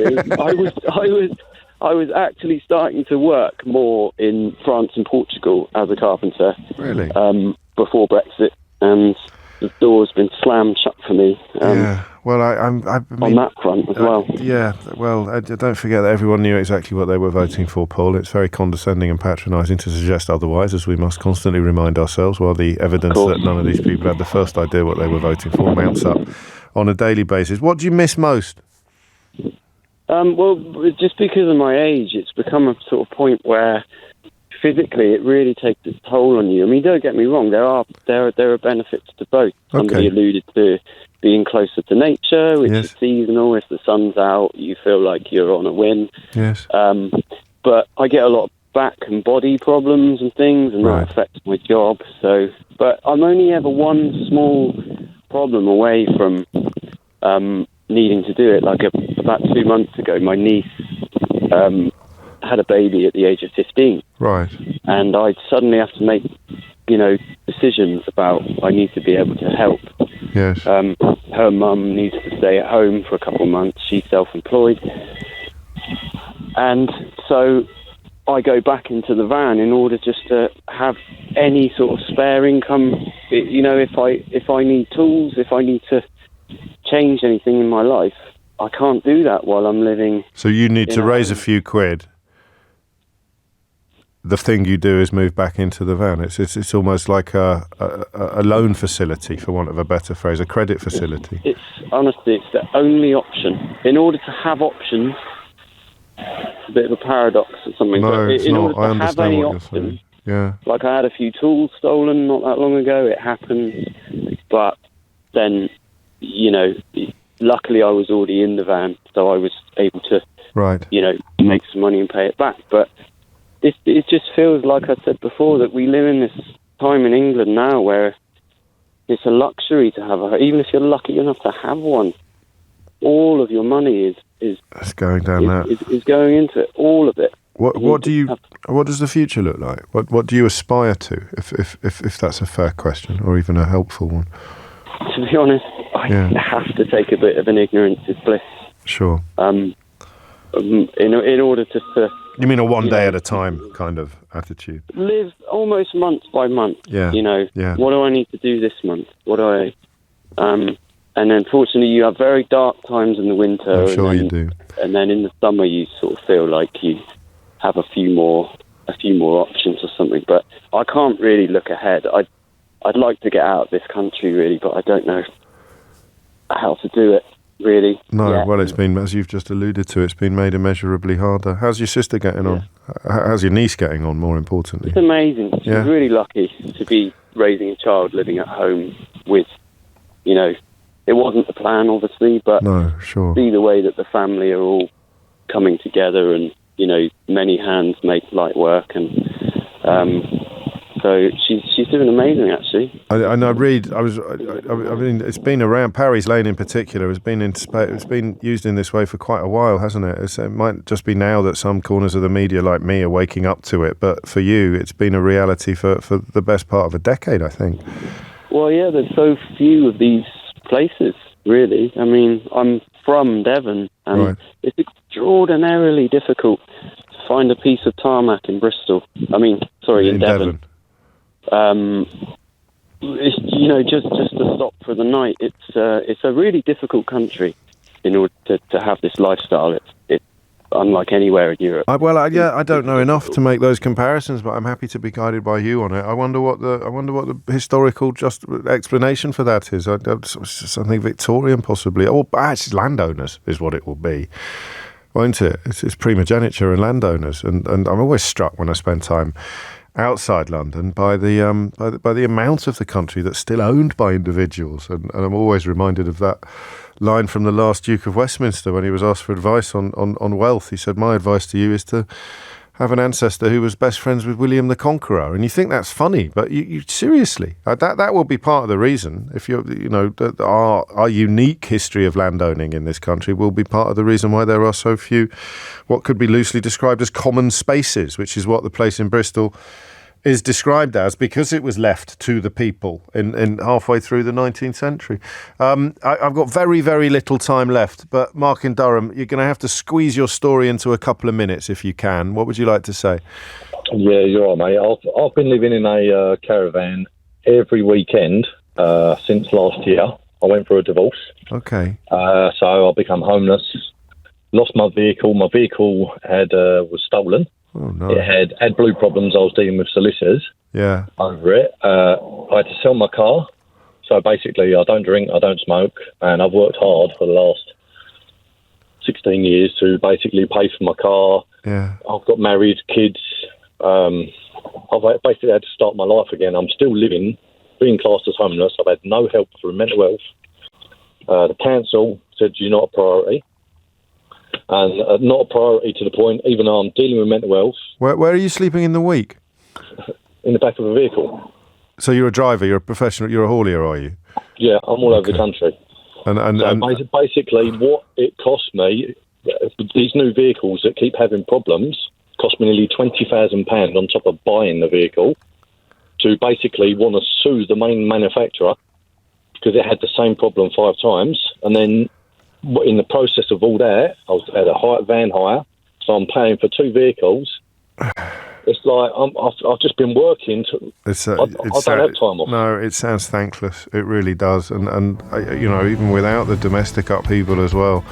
And, like the last caller, Mark, in full-time work, that perhaps is why much of the media doesn't know how to cover these stories, because it's impossible to slide them into the cliches and the stereotypes that have typified much coverage of the cost of living in the past. You've got a full-time job and you're being absolutely kebabbed.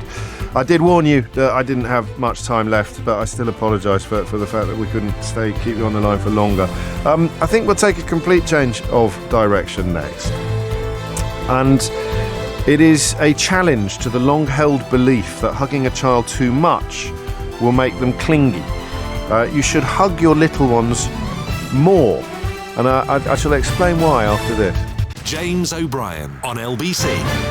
It is 2 minutes after 12. A lot of people referencing Gary Stevenson, who, of course, was a guest on Full Disclosure not long ago, and just this month, I think, or last month, and a former city trader who has written and does YouTube videos about economic reality, and many of you pointing out that he is probably a lot closer to reflecting the lived experience of people in this country, whether you consider yourself well off or not, than much of the sort of traditional commentary allows. I want to change subject completely now. And for the first time since we started spending our mornings together, I can't remember what happened to me.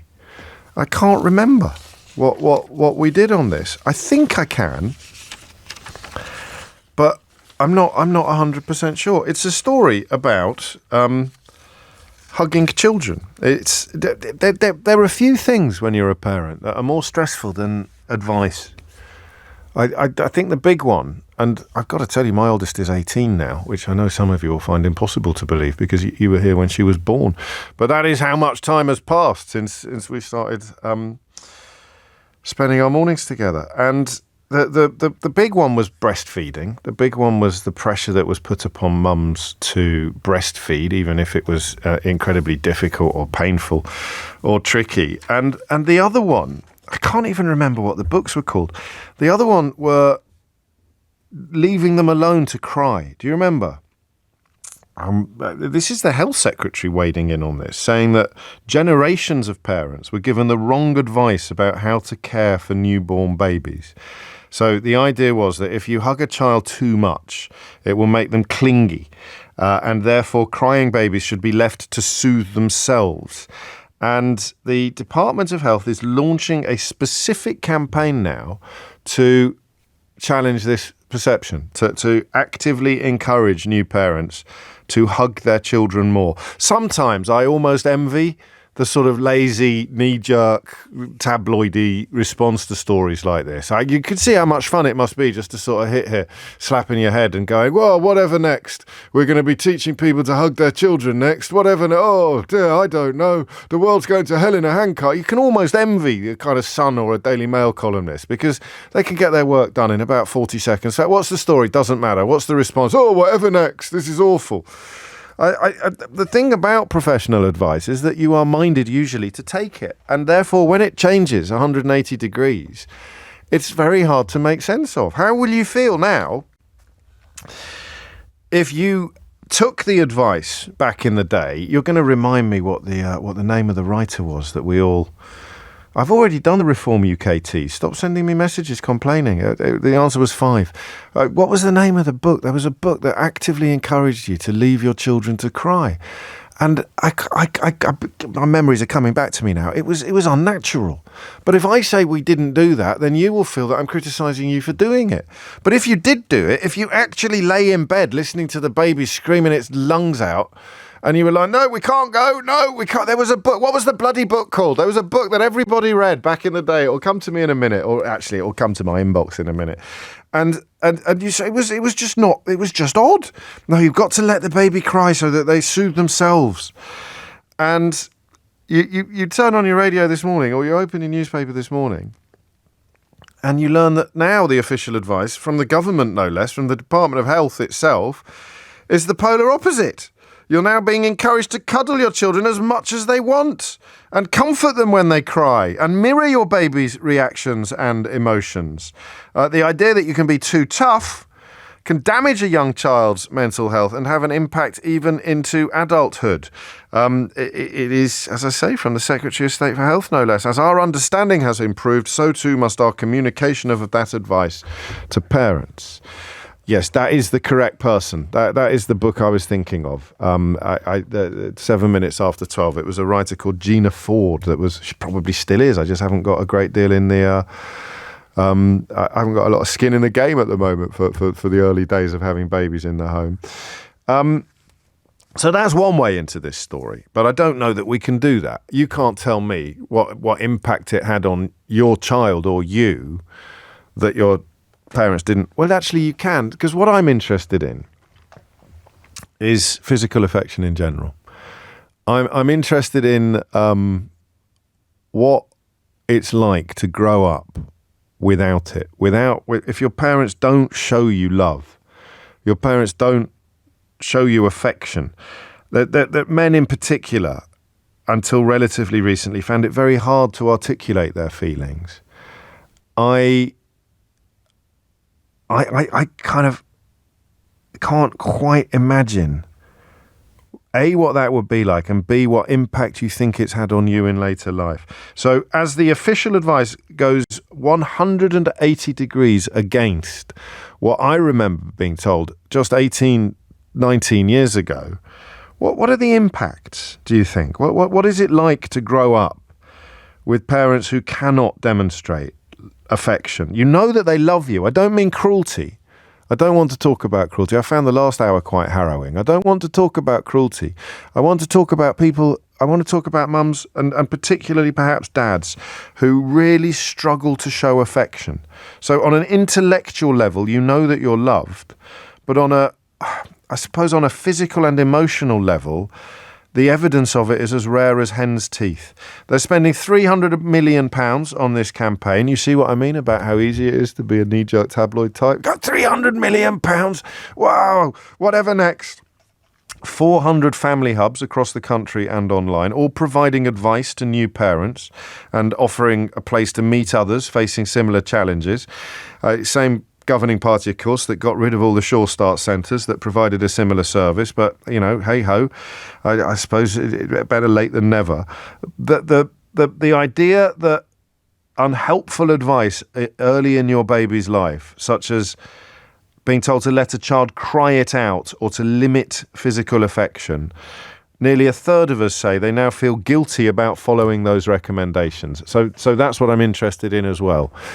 Listen, I hope everything has turned out brilliantly for you. I really do. And I appreciate the temptation of getting in touch to tell me that you followed this advice and your children are absolutely fine. Thank you very much.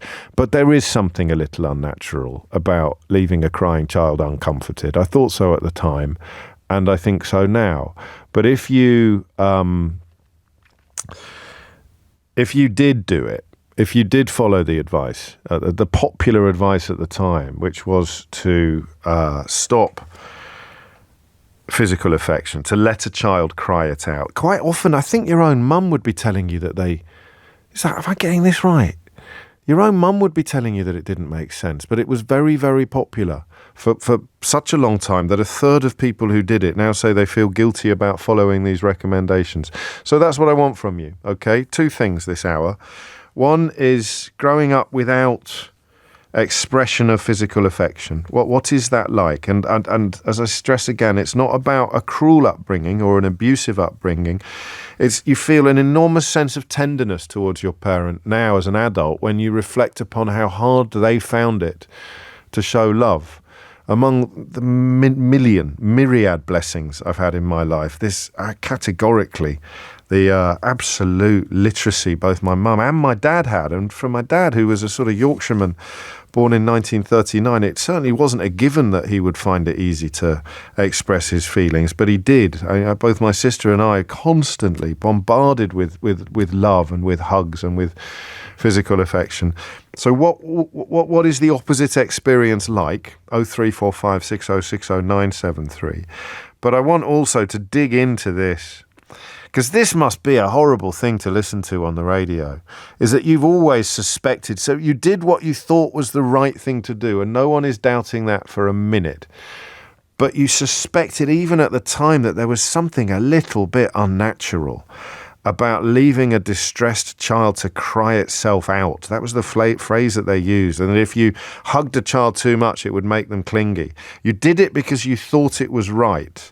And now the actual government is spending £300 million on teaching people the polar opposite. 0345 6060 973 is the number you need. So we've got the adult who was denied physical expressions of love growing up and what you think that has done to you or what you remember about what that was like. And then I think the rather harder conversation to conduct, which is parents who I think are going to be sort of my age-ish and younger. Maybe 40 to 60? I don't know. But absolutely everywhere you turned, the advice was, and we didn't take it. I think we tried maybe for a night. I do remember now. I remember having these phones. One of the people involved in this conversation is very litigious, so we probably won't mention any names. It's all coming back to me now in a big flood and rush.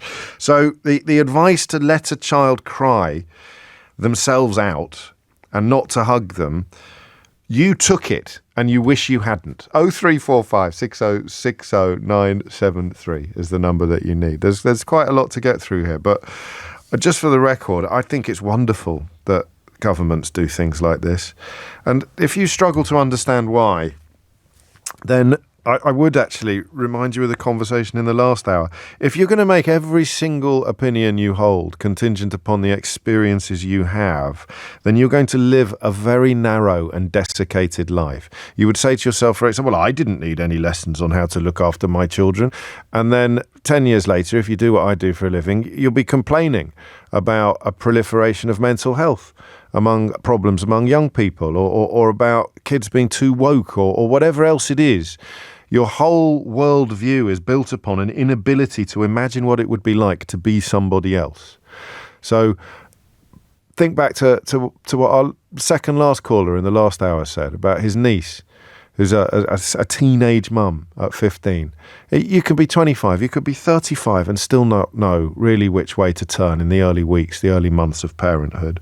And the idea that it is the role of the state, it's like a nanny state in the purest sense. It's the role of the state to actually step in and help people lead the best lives they can lead. Seems to me to be a mark of civilization, albeit something that would strike terror into the heart of the Tufton Street vampires.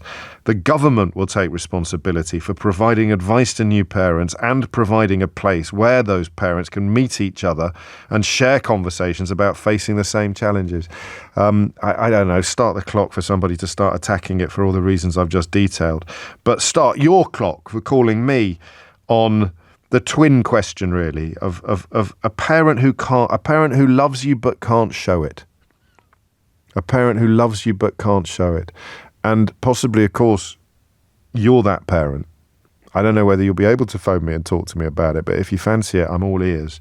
And secondly, that mad period where new parents were being told by the world and his wife that if your baby started crying, you had to leave them alone. How did you deal with that advice? And where are you now? It's 12:15. James O'Brien on LBC. 16 minutes after 12 is the time. You're listening to James O'Brien on LBC. Listen, there's no objective algorithm for childcare, but there are trends. So, some children could have grown up in absolutely horrific circumstances and have come out wonderful, defied the odds, and vice versa. Some people with incredibly loving backgrounds can end up leading lives of dysfunction and chaos. But you have broad trends and broad truths. Mike in Edinburgh says, I was left to cry as a child.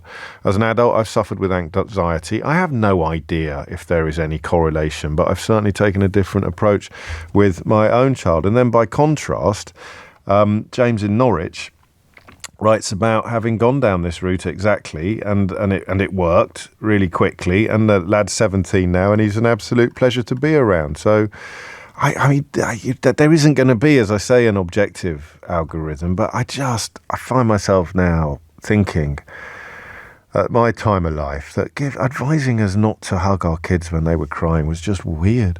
Still the case, James. It's called sleep training, and it involves leaving children to cry it out. Most of my NCT group did it, and my baby's now 3.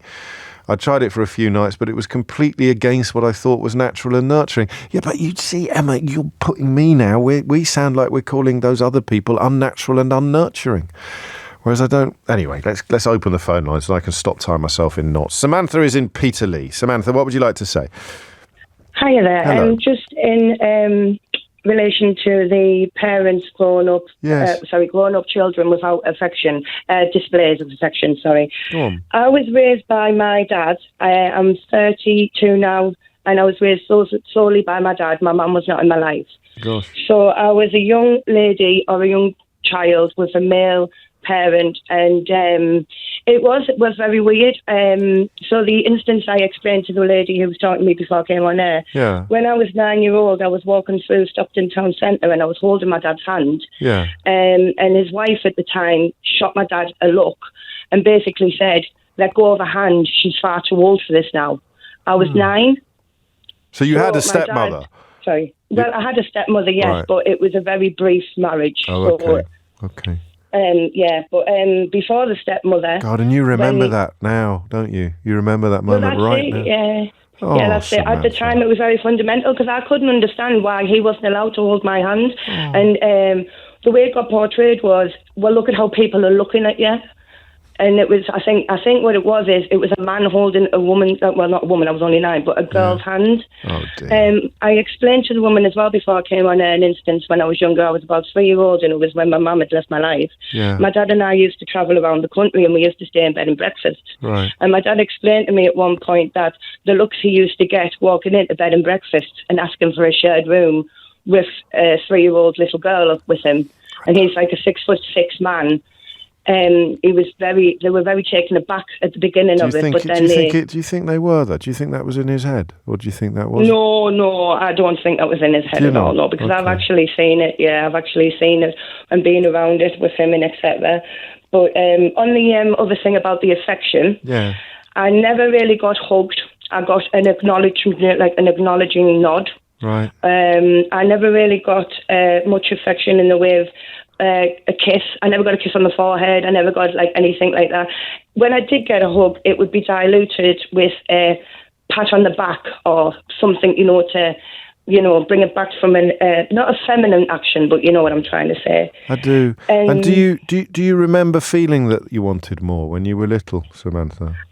I did, because obviously going to the female members of my family, like my grandma, I kind of got hugs off her and everything, but it just didn't seem like a father's role to hug their daughter to me. No. And now I've got a daughter, a 12-year-old little girl, and I'll tell you now, when she was first born, every fibre of me wanted to love her and hug her and hold her, but something in me made it very hard to. Oh. How did you get on with that? Oh, brilliant. She's amazing. I can't keep offering. She's amazing. You overcame your instincts, and you did. You were a demonstrative man, much more demonstrative than your dad. Oh, definitely. I mean, she helped me, if anything. I mean, it might sound stupid, but I asked her, "Can I hug you? Do you need a hug?" Because I didn't really know what the. Because no one had taught you. No one had taught you the vocabulary of physical affection, really. Well, that's it. The non-verbal communication of I need a hug. Read in a room. Am I allowed to approach you? Do you want me to approach you? Many a time she's had to say to me, "Mum, please, will you just hug me?" And I'm like, "Yeah, sorry, yeah, I'm doing it now." You got me there. You got me there. Yeah. Well, and is your dad still with us? Yeah, he's brilliant. He's more than made up for it. He's fantastic. I was going to say, is he a good granddad? He's a brilliant granddad and he's a brilliant dad. He's done a lot for me. It's just like, even though he wasn't affectionate, I was loved. Well, that's the point. I'm so glad you understood what I was in my clumsy way trying to say. That it wasn't about neglect, or it was just about men who'd never been taught really to show love. Well, and maybe if your mum had been around, it might have been different. But he had no one to follow, did he? He had no. No. Oh. Well, I'll tell you this before you let me go, and thank you for taking my call. You're very articulate. I do enjoy it. So are you.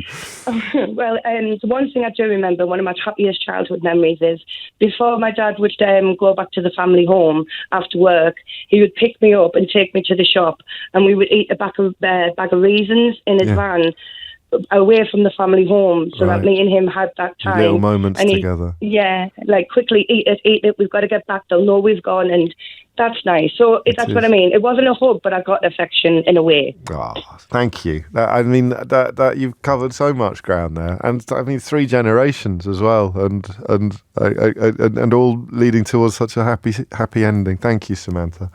23 after 12 is the time. Sort of rather different experience here. From Tony. My mum admits that she left me to cry. We adore each other, but she was very emotionally void growing up. She experienced a lot of trauma herself at home. So not only was I left to cry, but I was sent to my room whenever I annoyed her.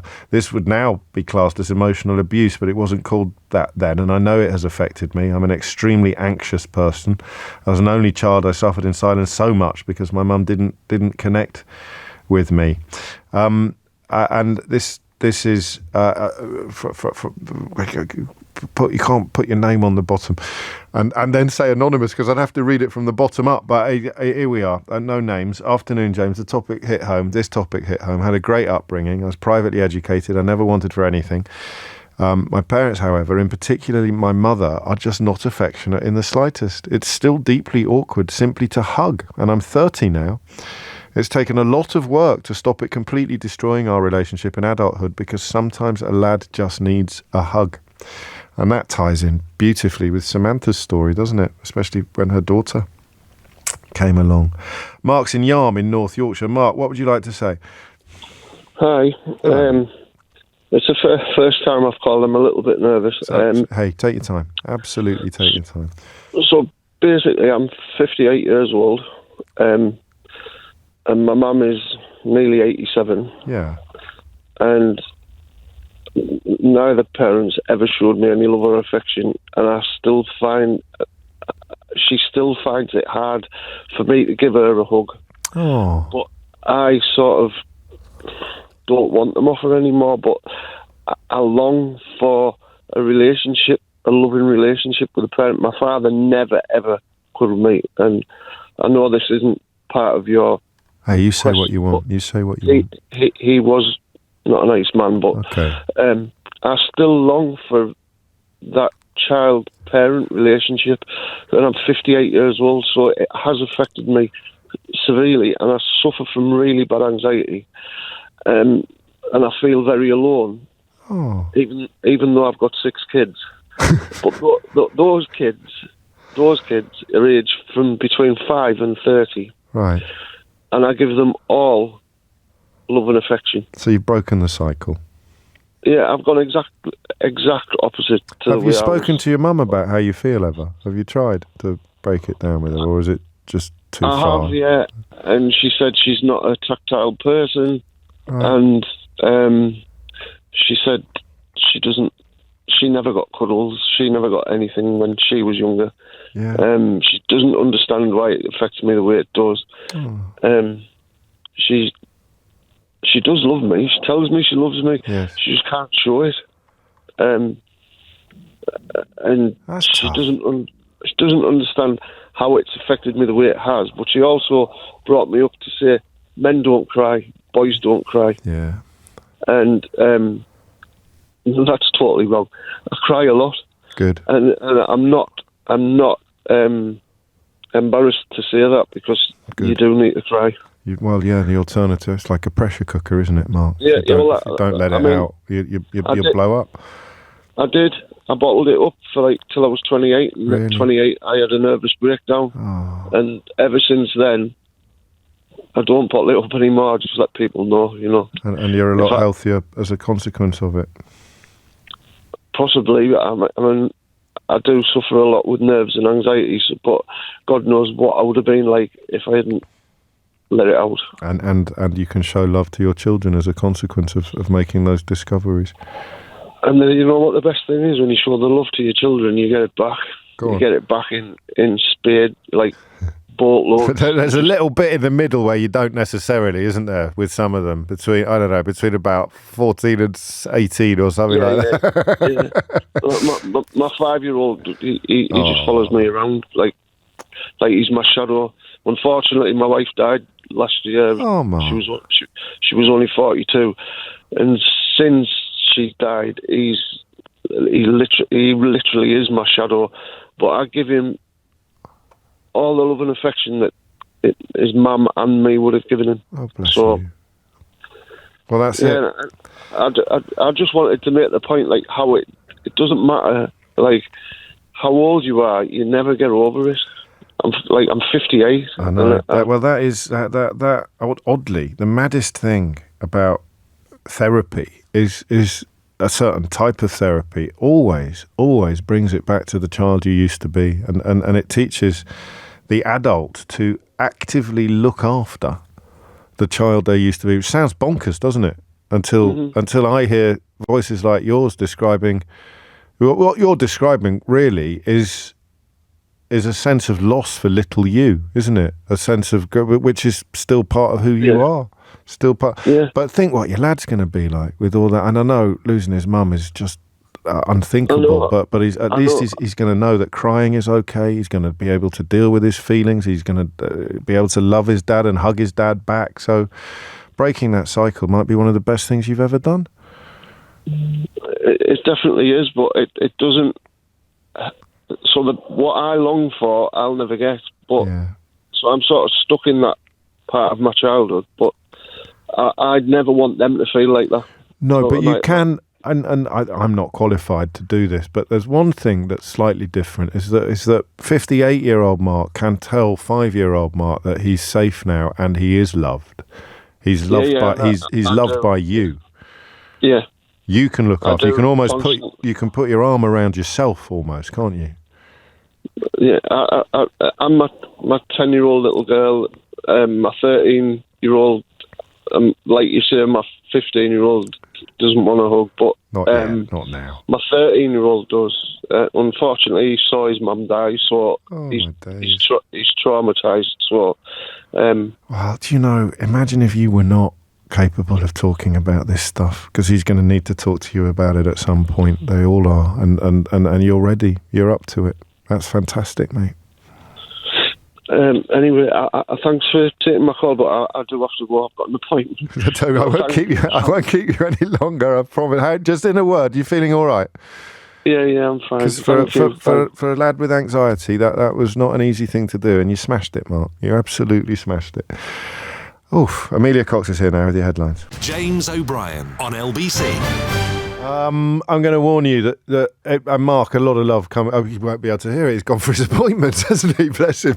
But a lot of emotion running high here, and some of it I expected, some of it I didn't. 2 texts to read you. One from somebody happy to share their name, and one from somebody who doesn't want to. So first from David. He says, my dad never told me he loved me. He was a minor and seemingly never did that sort of thing. I was on my way down to the hospital to see him on his deathbed, and I was on the phone to a mate on the way down, and I told him that about my dad, and my mate said, have I ever told him that I loved him? And I said that I hadn't, but I did when I got to the hospital, and my dad told me that he loved me for the first time. He said, I could have cried for England. I'm not surprised, David. And this one is a bit different, I'm afraid. And I'm not going to name the person that sent this. My mum was never affectionate to me. No hugs or I love yous or cuddles when I was a child. I still remember that when I was 39 and I'm 60 now, my husband left me and my mum was at my house when he'd sent a particularly harsh letter. I sat with my head in my hands and asked her, what do I do? And she walked over and laid her hand on my forearm. I remember thinking that this was it. That's all she could offer me. Mum's in palliative care now and I'm the only one who goes to visit her. It's a 100-mile round trip twice a week and I'm really nice to her, but I can never bring myself to say that I love her when I leave or even to kiss her. I obviously do, and I'm so affectionate with others, but I just cannot show Mum obvious affection, and I do feel bad about that. Please don't read out my name, as I'm a bit ashamed to admit this. You shouldn't be ashamed. Shame's such a terrible, corrosive thing, and that's little you. Little you not having the vocabulary in that room with that mum to do what would otherwise come very naturally to you. But I read those out together for a reason, because there's a slim chance, perhaps, that David's ability to muster up an I love you when his dad was on his deathbed might help you muster one up. Because, what's the worst thing that could happen? I suppose it doesn't get said back, which is probably why you're not trying it yourself. God, what a tangled web we weave, eh? Hannah's in Twickenham. Hannah, what would you like to say? Hi, James. Thanks so much for taking my call. You're very welcome. You've said a few things that have really resonated with me. But, to start, both my parents were completely emotionally unavailable, emotionally stunted. Their parents showed them no emotions. And I think through years of therapy, I was able to understand that, and that child therapy you mentioned was so powerful for me. And so, because I didn't realize until that point how much it had affected me. When we grow up, to me, it was normal. People don't say, I love you. They don't hug you. It's just very much sort of a transactional relationship. And to the point now where my sister and I we just physically cannot hug each other. We want to. We've talked about it. Our therapist, we have the same therapist, has said, could you try to hug each other now? And it's just so awkward. I'm so sorry to hear that. But we laugh about it. I know, I can tell. You can see the funny side. It's like a sort of, I don't know, like you've been hypnotised almost into not being able to do it. Yeah, but I think the thing that's turned it from sorrow to almost, I don't want to say happiness, but just an acceptance where you can laugh at it, is the understanding, the therapy that helps you understand where your parents have come from, and that ultimately they're just flawed individuals like we all are, doing their best but not knowing how, and using the tools that they were given or not given in this case. And so I think when you do the work, you start to mark, and I felt for him as he was talking, because I recognise I was in that space for a long, long time, just longing for love and not knowing how to find it, and often finding it in the very wrong places and in the wrong people, because you get these breadcrumbs of emotion and you think, oh my God, that's love, and you run after, in my experience, men who just weren't the right men. But then you go and you do the work and you go, oh, that's what it is. That's what it's like to love yourself, to not need validation from others, and accepting why others can't give it to you. And my daughter was the trigger for that, because I didn't want to be the parent that I had for her. And so I went and did the work. And funnily enough, you started about the cry it out method. I tried the cry it out method with her for a week, and she cried every night until she vomited. Oh dear, crikey. I just couldn't do it. But that's what our parents did with us. I remember they left my sister in the kitchen by herself, because we shared a room and I couldn't go to sleep. Right. And they would leave her in the kitchen for hours, and she would just scream and scream and scream and scream. And I just thought, I can't do that. There's something so counterintuitive. Yeah, just heartbreaking about it. And I can't imagine what they must have felt like, apart from the fact that my mother must have been on her knees because she was getting no sleep. And so when you start to think about it in the circle that it is, there's an acceptance I think you can find, and I think there's healing in that. You describe a liberating experience, I think. Yes. Don't you? And you heard Mark. You see, I heard Mark as well, but you heard more than I heard when he was speaking, because you heard you. Yeah, I did. And I don't know if I can say a name of a therapy I did, but I did this course. Yeah. And it's an 8-day course, and I can tell you now that I went in one person and I came out a completely different person, and that course saved my life, and it saved my child your as well. Relationship with your child as well. I'd mention it. Mention it to the producer. I don't know why you're wary, so you've made me wary. Your wariness has proved contagious, but I'll happily share it once I've had a look at it. I talk about my own therapy quite a lot. I don't remember what the official title of it is, but the thing that Mark said about still needing it now is that he's never going to get it, but actually he can fix that hole. He can fill that hole in different ways by recognizing that little him is safe now and lovable and loved. It's an act of loving yourself. It's the maddest thing that's ever happened to me by a country mile.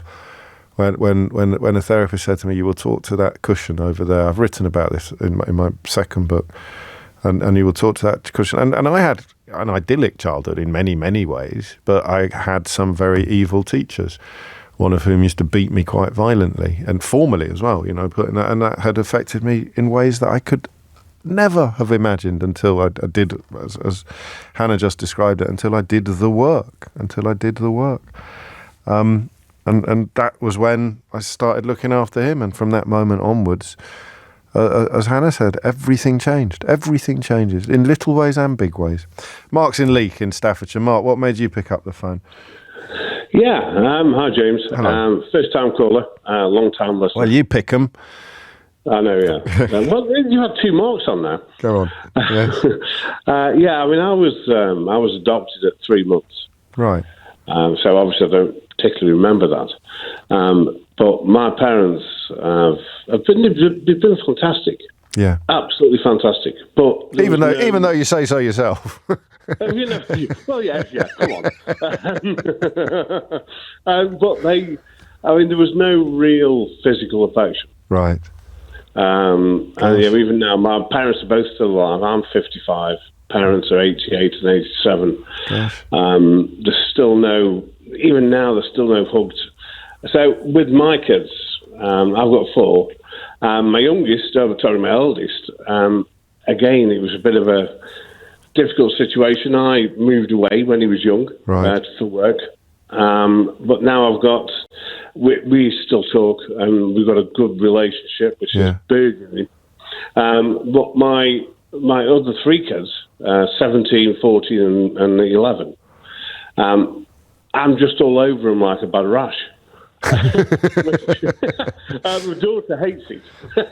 Yes. But, every day I have to give the 2 lads, the youngest who's disabled, got a condition called Charge syndrome.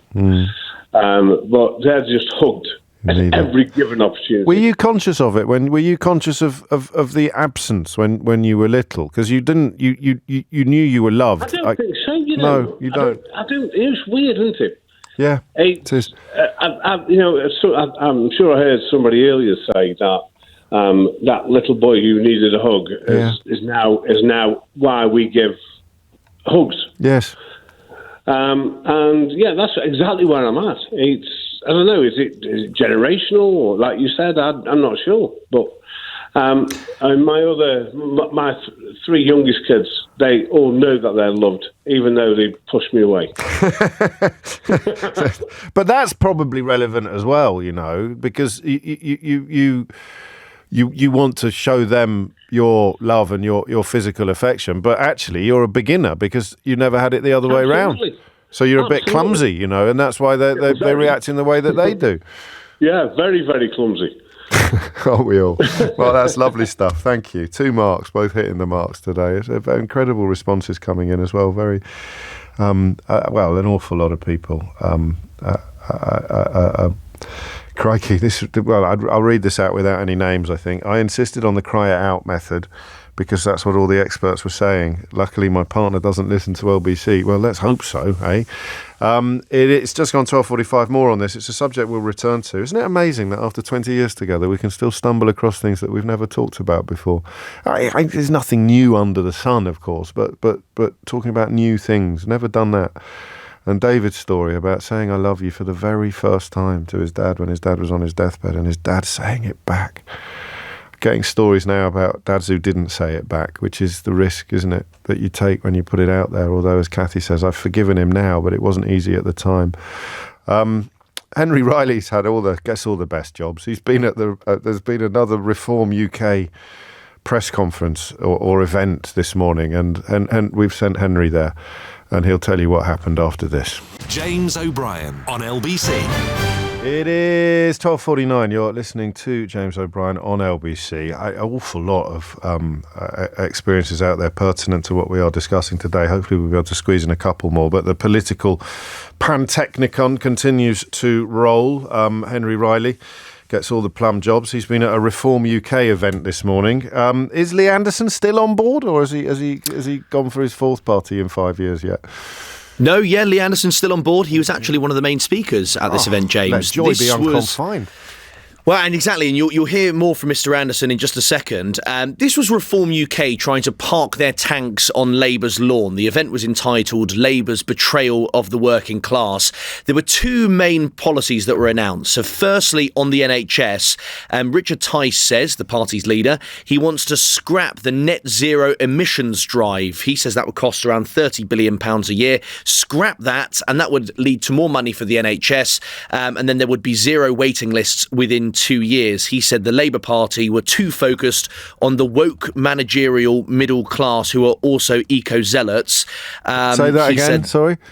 He said that Labour are too focused on the woke managerial middle class who are also eco-zealots. Okay. Could have been a bit piffier, I suppose. And then said he would not give the money to bungling NHS bureaucrats. Now, you mentioned Lee Anderson. He was up next to announce the second.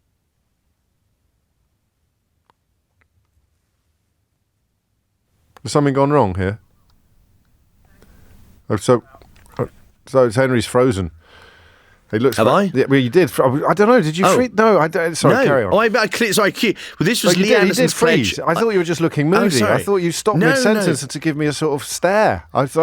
Anyway, carry on. This is Lee Anderson's pledge on miners' pensions. Now, when I was wondering whether or not to join Reform and having discussions with our leader, Richard, one of the things I went to see him about was the Mine Workers Pension Scheme. And I gave him the Bayes report. And he forensically went through it. And after about 2 days, he came back to me and he says, Lee, this is an absolute scandal. He says, these are working class people in areas like Ashfield that have been let down by successive governments, and we must right this wrong. This was music to my ears. So I'm delighted to announce that the Bayes report, which was produced in 2021 by the Bayes Select Committee, that will get the recommendations in there. We accept the recommendations in full. Miners' families will be better off with Reform. Now, you may think, James, that's a pretty sensible idea. He's taking in the Bayes Select Committee recommendations from 2021. The chair was Darren Jones, who is now in the Labour shadow cabinet. There's a slight problem, though, James, because Stephanie Peacock, who's a Labour MP in Barnsley, actually coordinated a letter at the time which said, sign this if you're a Coalfield MP, to implement all of the miners' recommendations from that particular report. Oh, no. And Lee Anderson's name was not on that particular letter. I'm also assured that he was offered the chance to sign it. All Coalfield MPs were, but his name did not appear. Also, James, controversial candidates were on the lips of some of the questioners to ask Richard Tice about that. Richard Tice had this answer when he was asked about some controversial comments made by candidates. The scrutiny has been very intense. There's probably been a year's worth of scrutiny in a month, because our candidates have been up on the list for, I suspect, somewhere between 4 and 6 weeks. And so we're very clear to all our candidates, for heaven's sake, if you're going to have a glass on a Friday night, then don't use social media. It's not sensible. So if you have a glass on a Friday night, do not use social media, is Richard Tice saying his advice to candidates. So these also, just to be clear, these are candidates who've said things like Africans had IQs among the lowest in the world. There's some that I can't really read out on a favourite family programme, but racist, sexist, homophobic posts, inevitably some pretty vile abuse of Angela Rayner. How does he know it only happens on Fridays? There's loads of it. Yeah, that's a fair point. I didn't put that to Richard Tice. I probably should have. But I think he was making the general point that maybe candidates have had a few drinks and they're a bit loose with their Twitter. Okay, so 5 in the last week have been axed. Quite, exactly. Lastly, James, there's a bit of a feud between him and Jonathan Gullis, who's the deputy chair of the Conservative Party. I asked Mr Tice about that. I wondered if you're any closer to publishing the material you have on Jonathan Gullis that you've referenced about on Twitter a few times. Well, Mr Gullis is not in the room. No. Exactly, so tell us. No, I've always said I would keep discussions and information about MPs quiet. But look, politics is a rough old game, and sometimes there's a bit of strong banter between people. Mr Gullis threw out some accusations against me, and it's all in the banter of the day. So it's just banter. This was when Richard Tice said he had multiple bits of embarrassing personal information on Jonathan Gullis and said he should pipe down. Henry, thank you very much indeed. So we're not, goodness knows, embarrassing personal information on Jonathan Gullis. I think I'd probably be happy not knowing. But so no prospect of this being revealed. How many people were there? About 7 of us journalists, but it was quite a big room. There wasn't a huge turnout. There were quite a lot of empty chairs. Okay, and did you get a chance to speak to Lee Anderson yourself? I did. I tried to talk to Lee Anderson. He's not. How do I phrase this? I don't think he'd be appearing on the James O'Brien show anytime soon. He wasn't a huge fan. Oh, one thing I neglected to mention, James, when there was a Q&A, the most difficult question actually didn't come from a journalist. It came from a Reform candidate who said, Richard Tice, it's all very well you putting these figures up, but how can I believe the figures? And then Richard Tice had to justify to one of his own candidates in front of a room full of journalists why he should believe the party's figures. All human life is here. Thank you very much indeed, Henry Wright. That's a shame but why would, if 30p has a problem with me, why would that prevent him from speaking to you? You haven't been sniggling. You haven't been sniggling at him, have you? No sniggling. With eels, isn't it, sniggling? But I did put to him that he's never spoken to me before. We could have a bit of banter and have it, but no, he wasn't very keen. That's a terrible shame. I know. I can only apologise for denying you the unimaginable pleasures of a proper conversation with 30p Lee Anderson. Well, I'd like to have asked him about that letter that it appears he didn't sign, to give him a right of reply on that. Well, you could have gone with something a bit easier before hitting him with the Frost Nixon movement. I'd have thought. But stop sniggling. Sorry. 12:56. Henry Riley live from Millbank, where he has been attending the Reform UK event this morning. I'm short of time, which is a shame because this is a topic that may not lend itself to squeezing into a couple of minutes. But that's all I've got, Nick, in Leeds. So what would you like to say? How do? I'm from a large family. My mum and dad were more than loving to us all. Every time we left, they both kissed us and we kissed them. When I was a teenager and my mates used to come round, 17, 18, my dad used to kiss them as well. It's got a touch of the Brian Cloughs then, I think. I absolutely hated it. Of course you did. Unfortunately, one of my friends got brain cancer, and he passed on a couple of years ago. But before he died, I went to see him and we were talking. And I said to him, I was so jealous of you when we were younger because you could stay out, do whatever you wanted. He didn't have to be in early. I had to be in 8 o'clock. He could stay out. And he said, I'm jealous of you because your dad used to kiss me and my dad never, ever kissed me. And all my life I was so embarrassed. He not only Adrian, but all my friends. And when we used to come out of the house, just think, Dad, stop doing that. And unbeknownst to me, it had a massive effect on my best friend. Isn't that extraordinary? And, yeah. it was. So that was the only physical, the only real physical affection he ever got from a man. Yeah. From his, stayed with him. From his friend's dad. From his friend's dad. Oh, flipping out, Nick. Stayed with him right up to 58, so it'll have been 40 years. Longer. What a story. Yes. Thank you for sharing that. Never mind. It's all right. You've done me. It's a good job Sheila's here, because I don't know if I could hold it together for much longer. this conversation. That's like, because my dad's from Leeds as well, so I can hear. Yeah. I hear echoes. Yeah, absolutely fantastic parents. 11 kids. Absolutely brilliant. Same here. And it's such brilliant parents that they even had some left over for your mates. That's it from me for today. If you missed any of today's show, you can listen back on Catch Up on Global Player, the official LBC app, where you can also pause and rewind live radio. Download it now for free from your app store or head to globalplayer.com. Coming up at 4 on LBC, it's Tom Swarbrick, but now it's time for Sheila Fogarty. James O'Brien on LBC.